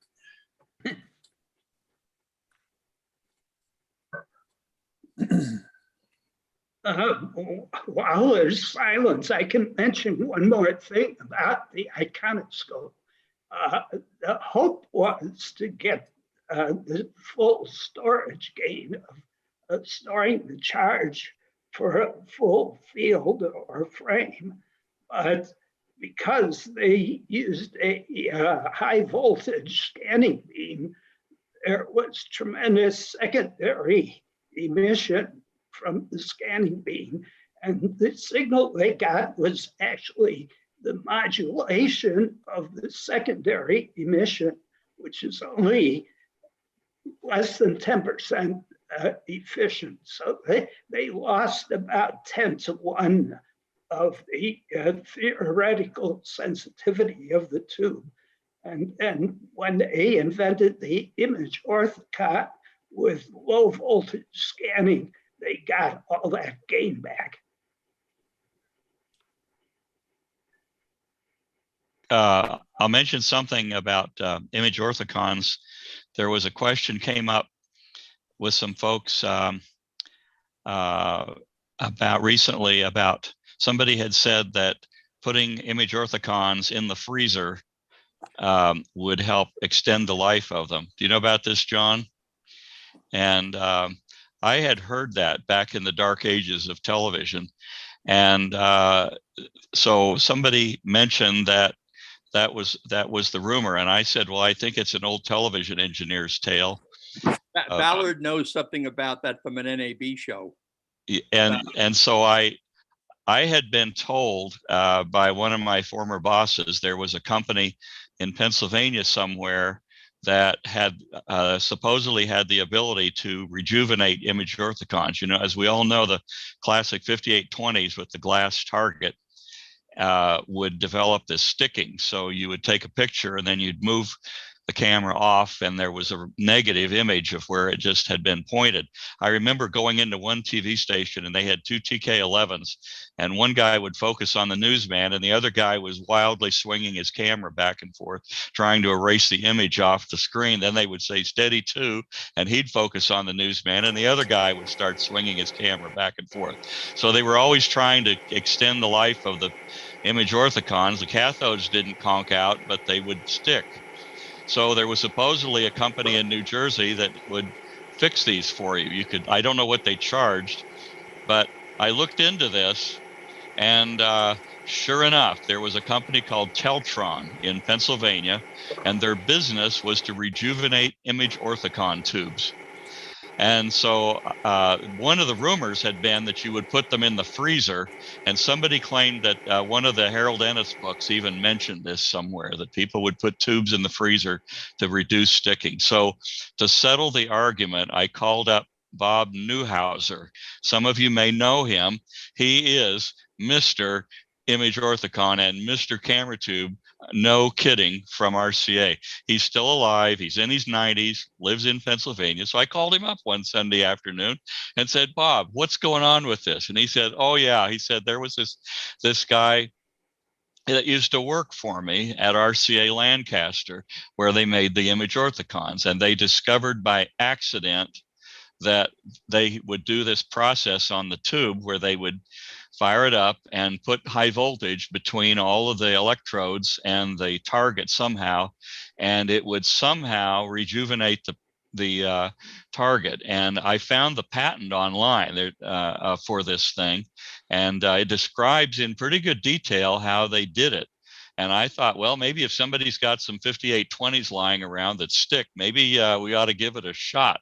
But in any event, he said, yeah, the guy worked for me, and we discovered this process at RCA that would actually reduce sticking of the old glass target image orthicons. And so this guy left RCA and took out a patent on this and started his own company called Teltron. So at any rate, that's some ancient history on image orthicons. But then about, in the late 60s, various other chemical targets were used instead of the glass, and they didn't stick. You could leave them on a picture all day long and they wouldn't burn in if you wanted them to. So at any rate, that was one story. And so he said he never heard of anyone putting tubes in the freezer to extend the life. He said that he never heard of that. And so anyway, we kind of dispelled those two theories and got confirmation on one and dispelled the other one.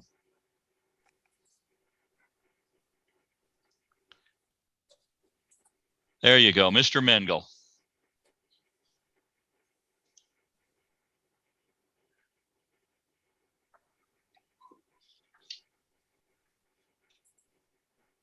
George, along that line, you were talking about putting these image orthicon tubes in freezers. In the early 60s, I was with WFIL-TV in Philadelphia, which is the ABC affiliate.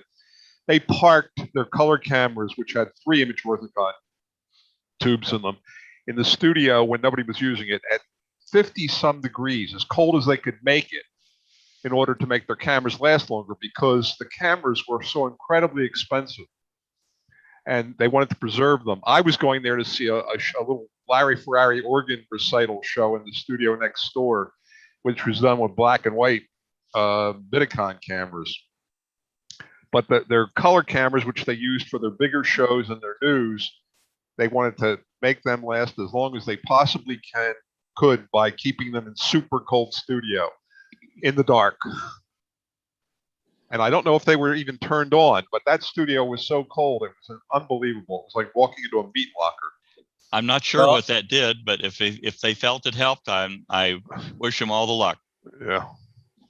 Well, I remember editing video in video post-production facilities in New York City, where in August you would go in there with a down-filled parka because you knew what it was going to be like in there. Do you think there was a legitimate purpose for that, or was it just to make your life miserable? I think it goes back to the TRT-1, right, George? Well, I don't know. What is a TRT-1? Videotape machine, RCA Okay. tube videotape machine. Okay. I don't know. Jay had a visitor up at the museum, and that machine, doesn't get turned on every 2 or 3 months. And he fired it up. If you closed the 230 amp circuit breakers and let it warm up for a few minutes and hit play, and it played. So I don't know if it anything other than that. It should warm up pretty quickly and lock up just fine, and it did. And the visitor who's a former RCA manager, I guess, was duly impressed that it rolled and locked up when it did. I was glad it did it. So at any rate, but I don't know on the camera business. I worked at a station, for example, the first one I worked at would shut the cameras off in between shows to save the image orthicons. Right. And they would shut the whole camera head down. And then about a half hour before the show, you had to go turn some lights on and focus the camera. These were TK42s, and focus them at the set. And they claimed if you didn't have light on the image orthicons, the mesh in the image orthicon would stick and damage the tube or something. And I don't know, but at any rate, that was what we had to do. But as soon as the show was over, if it wasn't going to be used for a few hours, they shut the camera heads off. And they had done that back into the days of image orthicons with TK11s. And their philosophy was that made the tubes last longer. So whether you turn them on or off, keep them in the freezer, I don't know. But people tried all kinds of things because they were so expensive. I was thinking about Reeves in I guess it was the late 60s. You'd walk into that tape room, George, they had 8 TRTs lined up in there, and you hit by a wall of heat when you went in there. Well, they draw 4 kilowatts apiece for a TRT1. That's well, they never shut them off. I can understand that. Yeah, I believe it. With the idling all the time in your driveway. With the internal temperature inside these cameras, how would keeping the outside studio cool really help much?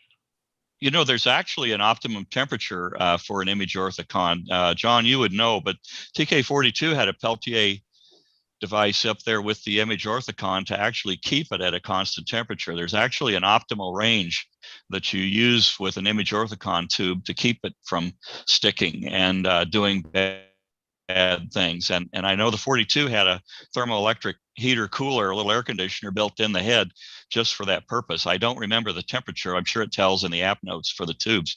But as far as so if you had that camera and you had it kept at 50 degrees, turned it on, the heater's probably going to have to go into overtime to heat it back up to where it needs to operate properly. I don't know, but the temperatures are in the app notes, and I know that's covered in the papers on IOTube.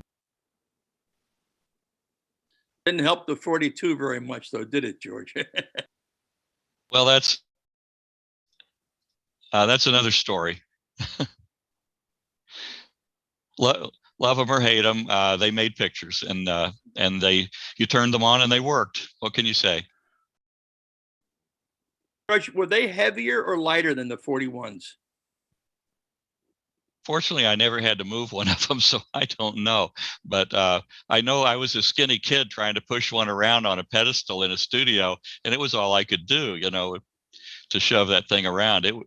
It's probably on the order of the same weight. They probably, I think, were built the same way, where they had sawed an optics bench into, to use as the base on the camera. And so they probably weighed, they had hooks on them, for hoisting them if you wanted to. They were over 300 pounds apiece just for the camera head, both the TK41 and the 42. I was on a field placement at KYW when Mike Douglas' show was being done there, and it would take the technician an hour per camera to align it every morning before they do the show at 12:30. And the pictures were never great off of those TK42s. They were, unless you had a ton of light on, they always had a lot of noise in the image. Oh, I remember trying to register them. You couldn't see the blue channel to register it. You'd put the crosshatch chart up in front of the camera, and you could see pictures on red, blue, mono, or red, green, mono. But on blue, you'd punch it up, and it was just noise, And so you'd kind of fake it, and say, "Well, I think it's registered," and you'd quit. Well, that image was being split 4 ways because it was 3 color tubes on the image orthicon tube for the black and white portion of the picture. So you're really chopping up that light, and so less light gets to each of the faces of the 4 tubes. Yeah, fortunately, they roll off the response in the blue channel, so you didn't see all that noise so much in the picture. But they made color pictures, and people were happy with it. But in the 60s, so many people had black and white sets. The black and white pictures were spectacular out of the 42. Well, in NBC, they kept the 41s even after the 42s had been developed because they thought the 41s made better color pictures. And the Dean Martin show in the late 60s, early 70s was still being done on TK41s, and it looked better than anything ever done on a 42. That was Fred Himmelfarb. He was a pretty smart guy. They were very innovative at NBC. With their color cameras. They put the vents on, I think, on the viewfinder before anybody else had them. Fred had FET preamps in those cameras long before RCA even dreamed of doing it. What is a FET preamp? I'm not a tech. It's a field effect transistor. It emulates the way a vacuum tube works, but it's really small and very quiet. Okay. Well, Fred was also famous for buying the Norelco PC-70s for NBC. They kept the, yeah, I'm sure, well, RCA wasn't real happy about it, but how many did they buy, John? About 30 of them or something like that? Yeah, their whole field, all their field Yeah. trucks were PC-70s. That's how I got a job there. Was they found out I knew how to work on PC-70s at NBC, and that was the reason they hired me at the first job I went to work for them. Well, they weighed about half of what a TK-41 or 42 weighed. Yeah, they're a little over 100 pounds for the head, I think, like 120 pounds. Right. Well, and see what that purchase order looked like.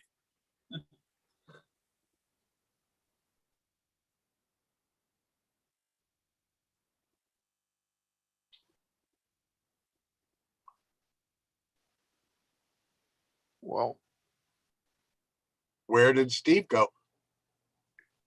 He disappeared a half hour ago, at least. It looks like there are only 35 participants on here. We've been on for 2 hours. Did this ever get onto YouTube, Dave?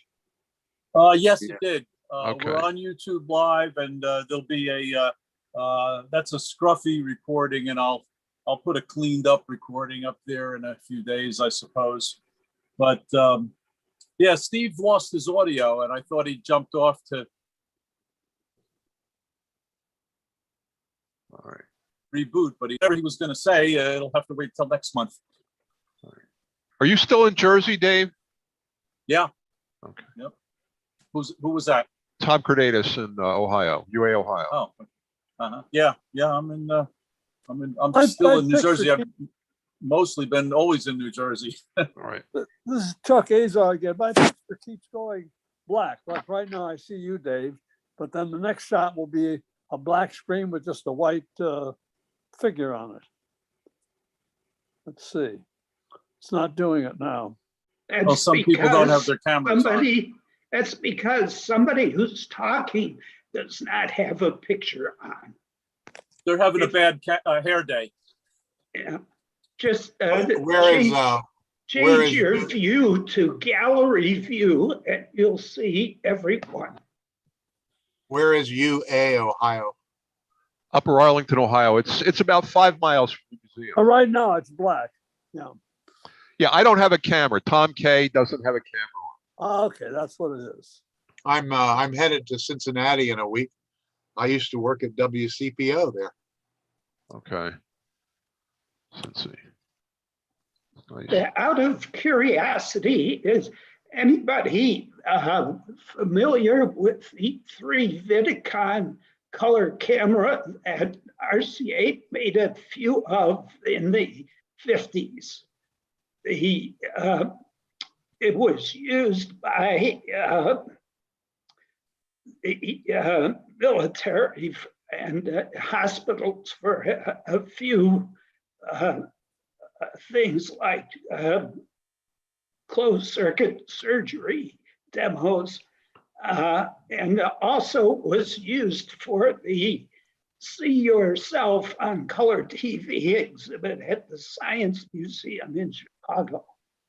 It's in the RCA equipment book from that era. And the interesting thing about it is the minimum suggested light level is 2,000 foot candles. And from what I saw at the museum, it was still extremely laggy at the levels they had. They had a bank of PAR lamps over the stage where you walked up in front of a kind of jungle panorama picture to be televised. And the light was so bad, you looked like you were a ghost floating in front of the palm tree until you stood still and the palm tree gradually faded out. Well, speaking of lag, you guys who are using, I don't know what kind of chroma key or whatever green screen a couple of you are using, you've got a tremendous lag in the cutout over whatever background you put yourself in front of. And it's weird. It's a ghost-like thing. If you watch yourself, like your ear is fluctuating right now, Wayne. They're tails. Yes. That's because I don't have a green screen. This is the Zoom software Okay. doing its best to get rid of my real background. Yeah, the fact that they can do a green screen effect without a green screen, I think is still, just makes my mind overheat. Yeah, well, it doesn't look too good. It's got too many problems. With the green screen, it looks better than the TV weatherman did back in the 60s.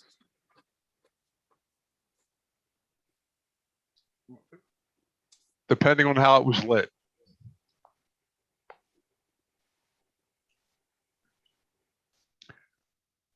Was Steve going to come on to say goodnight or what? I was just looking to see if he sent me a message, and I do not see a message. So either he's fighting with his computer or he went to bed. Is he in Hilliard or is he in Colorado? He's in Hilliard right now. Okay. Well, I'll say goodnight then. Thank you. Yeah. Oh, you guys, you can stay on. Anybody can stay on. I'll leave the meeting open if anyone wants to stay in BS. But I guess we're done with the formal part of the agenda. Good seeing everybody. Thank you all for inviting me, and thank you all for sitting through my spiel. And we're going to do an event on June 19th. If any of you want to RSVP, we'll send you the Zoom link. And we're always after good Farnsworth stories. So thank you so much. What is your name, Mr. Producer? I'm sorry? What is your name? I am Phil Savinick, S-A-V-E. Phil Savinick.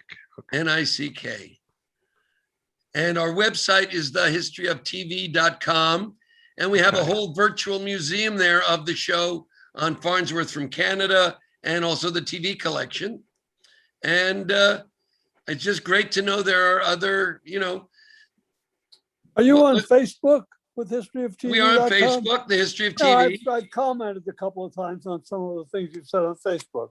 Yeah. So I appreciate it. Are you in Los Angeles, Phil?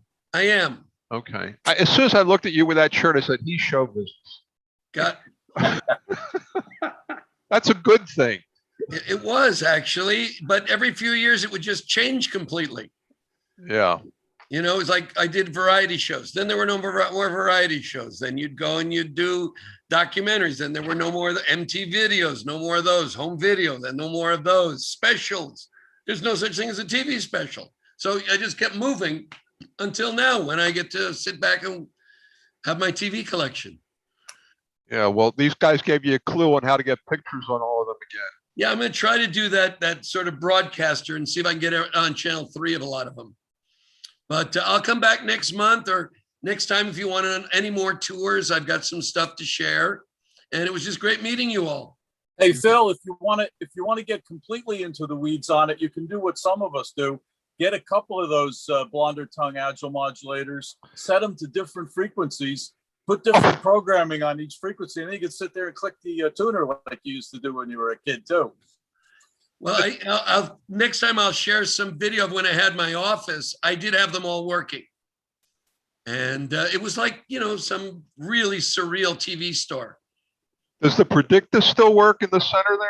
Well, this one is actually a redo in color that they did in the 90s. So wow. Yes, I have a black and white one that works, but your screen starts to get smaller and you do get vertical roll, or horizontal hold, which you'll never see anywhere else. But this one is color, had a Sony receiver in it. So when we would play it back on sets and stuff, it would always be perfect. Wow. So that's a repro. That's not a real Predicta. Yeah, there was a guy in Minnesota who made them. And again, when TV went digital, he was obsolete. How many of those were made? Those color things. He had about 5 styles, and they are fabulous. And like I say, I'll share what they were. All right. There were the stand-up models with a sunburst in them. There was this one. There was a more traditional one, and then there was one that was like a shelf. that was just fabulous. But again, you know, when analog went away, they become sculptures. Right. So I will share that. I'll find the name. Oh, Are you saying that's a Sony tube on that thing? wait a minute, fellas. I just happen to have one here right next to the set. Oh, look at that. I have that one. So That's the basically original they Philco made- brochure, isn't They it? Or made the not? No, pretty that's, sets. wow, it looks just like the real thing. Yeah, I well, he have got that one. he got the rights from Predicted Philco. to use the name and the logo and the whole thing. This is that sort Oh, of yeah, wow. Avant-garde. last couple times I tried to reach him, he's like gone. You know, it's like it was a great idea. It was even called Telstar Predicta, and he was in Dusman, Wisconsin. So if anybody again wants to Dave follow Dusman. up, oh, you got it right there. Yeah, the Corona is such a gorgeous set, but so is that one at the bottom. I mean, it's like bizarre but gorgeous. LA. And the space one. The only problem is that, like with a lot of this stuff, that enough time has gone by that a lot of people that are just getting introduced to this stuff now all think that's original Philco material when they run across one of those. Well, that's why we used it on TV. It looked real, but it really was a.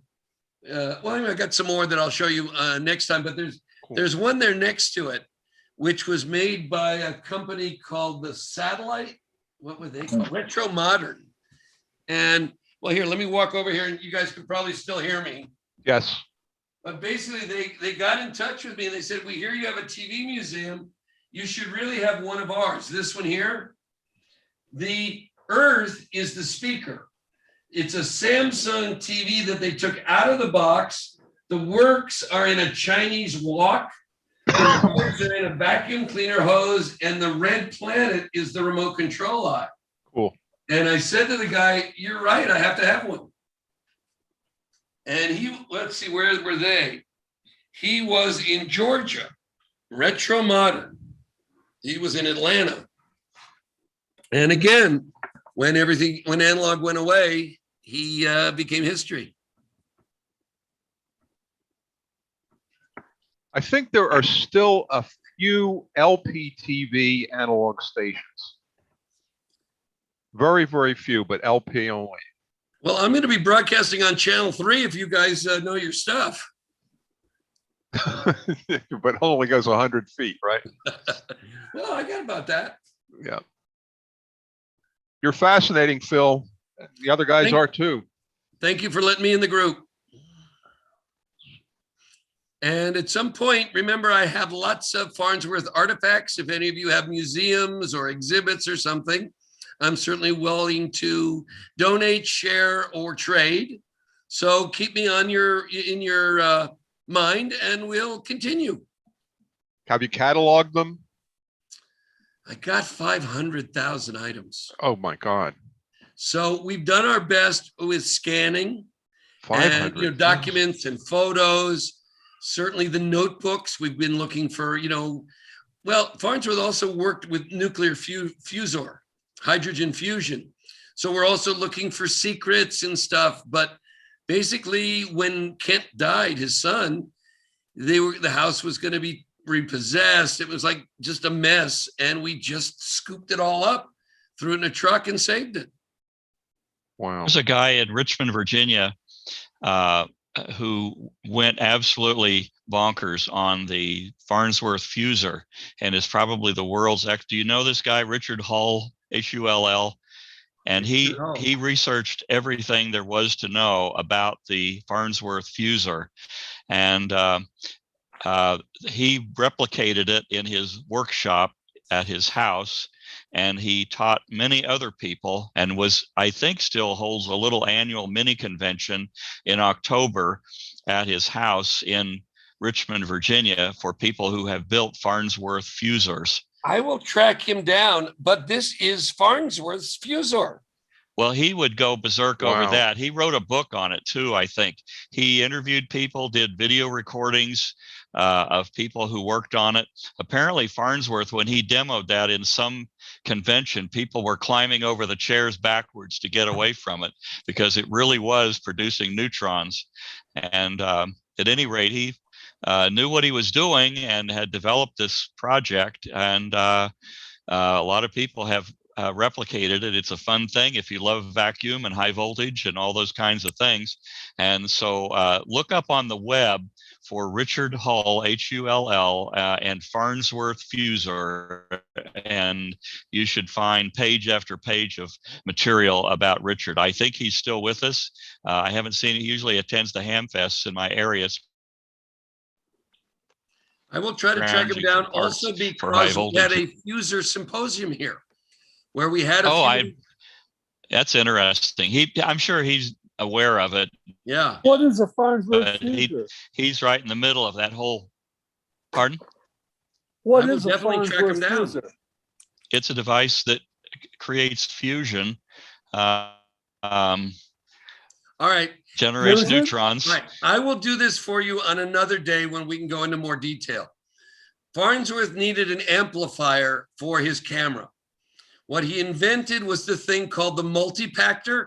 Anybody familiar with it at all? No. Okay. Basically, he built tubes that way. Yeah. Okay. Electron bounces and amplifies each time.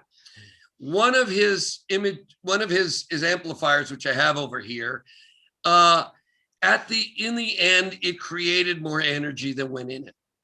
And for 30 years, it's stuck in his head. How did I get more energy in this thing than went in it? And that became the basis for his Fusor research, was that he could create. And then, of course, his fuel, once they did the H-bomb, he was like totally into hydrogen. And the hydrogen fuel in every house should have its own reactor. Every car should have its own reactor. Ultimately, his problem was because he started so young, he had the idea at 14, it was invented by 21, he skipped high school and college. So the government wouldn't trust him with the radioactive materials because he didn't have the background. So they always would assign him somebody who knew better. There is an apocryphal tale that he did get it to work once. He brought in his wife, he brought in a few more people. He turned it on. It was a power surge. They turned everything off really quickly. They had created neutrons. It had worked. There's some data, but it's tangential. And he always said we had to turn it off really fast before it started emitting radioactivity. Well, yeah, you don't want to be around it if it's really putting out neutrons too much. Well, that was the thing. He was doing it in a hole. I mean, basically the guy just couldn't get a break. They spent millions on research and he just couldn't. They wouldn't believe him. They wouldn't believe Farnsworth. Did Farnsworth, Phil, ever meet Edison? He would have still been a teenager when Edison He did not was in his meet last Edison, years. but he talked on the phone with Einstein. Okay. He went to a dinner party in New York and there was a portrait of Einstein on the wall. And he said, I really admire that portrait. And the woman said, my mother painted it. My mother knows Einstein. You want to call him? They had about an hour conversation and Einstein convinced him not to give up his Fusor work. It was too important. But this was 1955 or 6, and Einstein died within a few months. And they never met, but they did talk. And Einstein said, don't give up on fusion. And what year did Farnsworth die? 71. Okay. And basically he was drunk, he was penniless, and he was heartbroken. He was getting sued by everybody. And literally there was a bill collector at the door the day he died. She said, come on in, he's dead. So it didn't, I make it the happy ending with the moon landing, and he knew the impact of his invention, but in truth, he just lived a miserable life. And how old was he in 1971? He was born 1906, so he would have been in his 60s. Yeah. But basically, he had an operation where they took out his stomach at one point. I mean, basically, he was Job, is the only way I can put it. And clearly when he lost television and he realized he would not be a part of the popularization of his invention, he lost his mind, you know? And that's when he came up with fusion. He went to Maine and he started digging a dam for trout fishing. And he's working in the dirt and he suddenly starts thinking about, wow, we could create energy out of hydrogen and the byproducts would be water and oxygen. And it was like, okay, he's off and running again. So anyway, Okay. All right, I'm hey, a Farnsworth guy. Dave. Phil, Steve said thank you. And he to everybody else, he said he lost his audio, couldn't get it back, so he went to bed.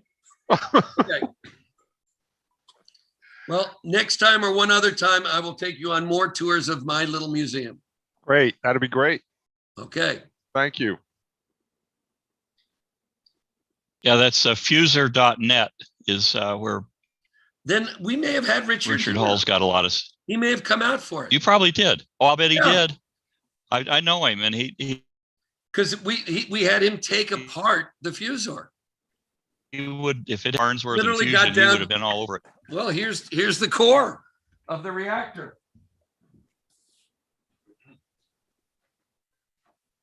Yeah, Farnsworth was using the equivalent of image dissectors. I don't know. Let's see, to shoot the neutrons into the central core. But this was basically every house and every car was going to have a nuclear reactor in it with a tiny piece of the sun in the middle. Do you have any Farnsworth multipactor tubes? I do. I have a nice collection of them if anybody needs one for their museum. Do they any that have worked, or have you used any in an application? I'm going to be honest with you guys because you're geniuses. I opened the back of a Pilot TV once to read, and I got a high voltage shock. I've not opened the back of anything else ever again. That's a good one to get a high voltage shock from because it's relatively low. Whatever it was, it rattled me on a cellular basis. And I thought, you know what? You don't know what you're doing? Don't go in there. I did have Kent Farnsworth come and open up the top of my Farnsworth set. And we did a video of it. So next time or whatever, I'll give you guys a tour of the interior of the Farnsworth set. So I have one, but I don't necessarily. That's why I'm in such awe of you guys. You get them working. If it goes beyond the on-off button, I'm lost. Oh, that isn't true. Because I have remote controls. Wow. I don't have to push the on-off button. World's most expensive flashlight. Flashmatic? Yeah. This supposedly was the first remote control. It's really a flashlight. And they had a little light sensor. You shoot it once, it went on. You shoot it another time, it goes off. I think it would do channels. But basically, it's just a flashlight. No, actually, it's probably just on and off. It's only one button.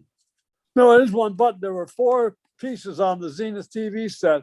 Oh, one right. in each corner. One One in is each sound corner. off and on, channel up, channel down, and on off. And that's a high intensity flashlight. It's beyond a regular flashlight. Very narrow beam. This was the era of all the Westerns on TV. You'd shoot your TV to change the channel.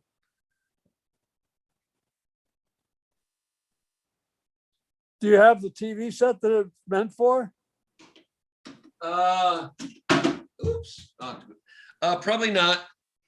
I mean, I have some Zeniths, but you know, as you guys know, there's just so many you can put out.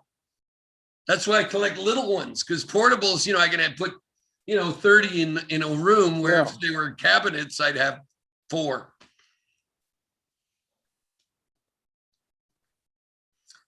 Actually, I do have a Teleavia though that I'll show you guys later. And anyway, we're at the end. I'll let everybody go to sleep, but it's really nice to meet you. It was nice meeting you. Okay, buddies. Thank you very much. My pleasure. And if anybody wants to get in touch with us, We're on Facebook, The History of TV. We have the website, thehistoryoftv.com. And the RSVP number is, if you put RSVP at tvisok.com, I'll send you the link for the 19th. And I think we're going to have at least 2 or 3 other Philo Farnsworths on the Zoom, because they all named their kid Philo. So we have Philo Krishna Farnsworth. We have little Philo Moulton, who's black. I mean, it's going to be an exciting evening. What's the address to get the link?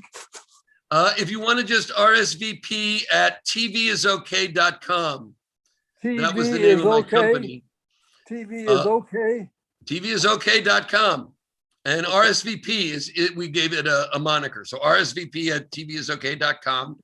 Okay. Or on the Facebook page, or I'm going to post some stuff on the Vintage Television Collectors, but we're going to go see who we can get on to tell the story. And there are other films and other exciting stuff. Well, I'd like to have some long-term discussions with you, because I interviewed Sorkin over a period of about 4 months, 5 months before he died. And I always had him over at my house. We would just sit out in the back and talk and discuss how things worked and what he believed. And there's some interesting stories. I was not a collector of artifacts, although I do have an old iconoscope, but he had some very interesting stories. And of course, there was a lot with his relationship with RCA that he actually knew that was the only way he was ever going to make the thing successful. It needed the money, it needed the power, it needed the things that RCA had. And he had been one time with Westinghouse. And so he knew how to make the thing fly. He was smart enough in that respect that an engineer by himself wouldn't make the thing fly. Mm-hmm. But By the anyhow, way, when I give you guys the tour next time, I have Zworykin's iconoscope that he signed his name on. He etched it in with a stylus. Again, it belongs in some museum somewhere someday, and who's going to care? We got to figure that out. Yep. Well, I'm sure that ETV would love to have it. Well, that's why I say, well, is it going to go to Ohio? Is it going to go to Lucas? We'll have to see. Yeah. But I've got enough stuff that everybody should get something. Okay. And tell the story. That's the point. That's great. Keep the story going on. You did a great job of collecting, that's for sure. Well, for example, I got the guy's canceled checks. Does anybody want an autograph? That kind of stuff. You know, when I say we got his old, you know, geez, greeting cards. I'm glad you were able to clear that out, because otherwise it would have just been wasted and thrown away. The other thing that was so peculiar is Mrs. Farnsworth literally had 50 of those spiral notebooks that she would write in. Wow. And one page would be what she needed to get at the market or the appointments. And then you'd get a page literally where she described when Zworykin came to dinner and what she made him and what her impression. He was really nicely dressed. And she made him her famous pineapple upside down cake. So you would find these treasures in between God knows what. Great. Well, it was nice talking with you and hearing your story. We will catch up. I'm glad that the information that you have is there, because I don't know anybody else who has that kind of information on Farnsworth. Well, it's sort of a wrong of history. If there's anything I can do to even nudge it in the right direction, I'll try. Okay. You know?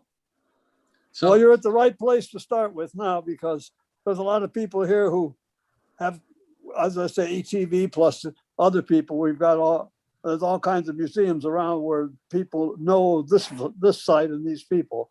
And so you're going to get a lot of response, I'm sure.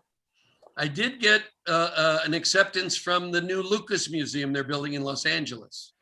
All right. We've never really discussed how much of the story they can tell or how many things they want, but at least that I have a feeling will have a permanent presence. You know, the story will be there. All I had to say was, it was a 14-year-old who invented a new way of storytelling with technology. And they were like, oh, we didn't know that. And then it was like, maybe we do something that inspires another 14-year-old to have some wonderful, crazy idea. They're about 5 years away, I think. So I'm just planting things around. Okay. All righty. Well, night, night. Hey, Julian, Julian, you had your hand up. If you got a question, just jump in. Yes. Can you hear me okay? Yep. I can hear you. Okay. I was going to say, interesting in all of this, I've got a large television collection myself, but one thing that always fascinated me was the Dumont Electronicam. And I do have one of these, serial number 1, but I have all of the interoffice memos and memorandums from Dumont, and I believe I'm the only one that has this. And something that I'd like to share at some point in time. Wow. Well, That's we got great. the Dumont guy, the Sorkin guy, and the Farnsworth guy on the phone. We really did it here. How about that? Well, I was really fascinated with your presentation here tonight. Well, thank God they cut me off, or I would have talked for all 3 hours. But next time we'll go on a little tour and stuff. And all right. I will then sign off. Dave, are you still there? And thank you, Dave, for all that you do in putting this together.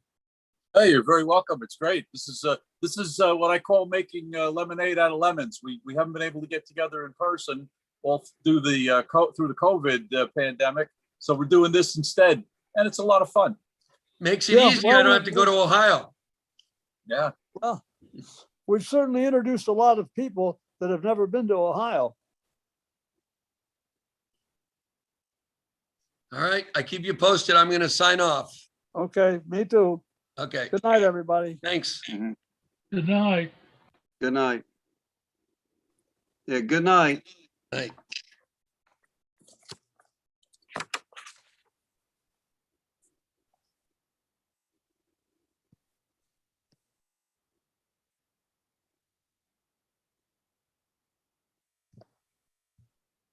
Julian, you keep putting your hand up. I guess you're not doing that on purpose. Oh, no, it might be an act. Can you hear me okay? I hear you okay. Yeah, it's just all these damn buttons on here. Everybody's always Oh, yeah, there's a lot here. Kind of Yeah. getting my computer is just one thing will flash and it goes on and off and all of that. Yep. And all of that. But yeah, I've got quite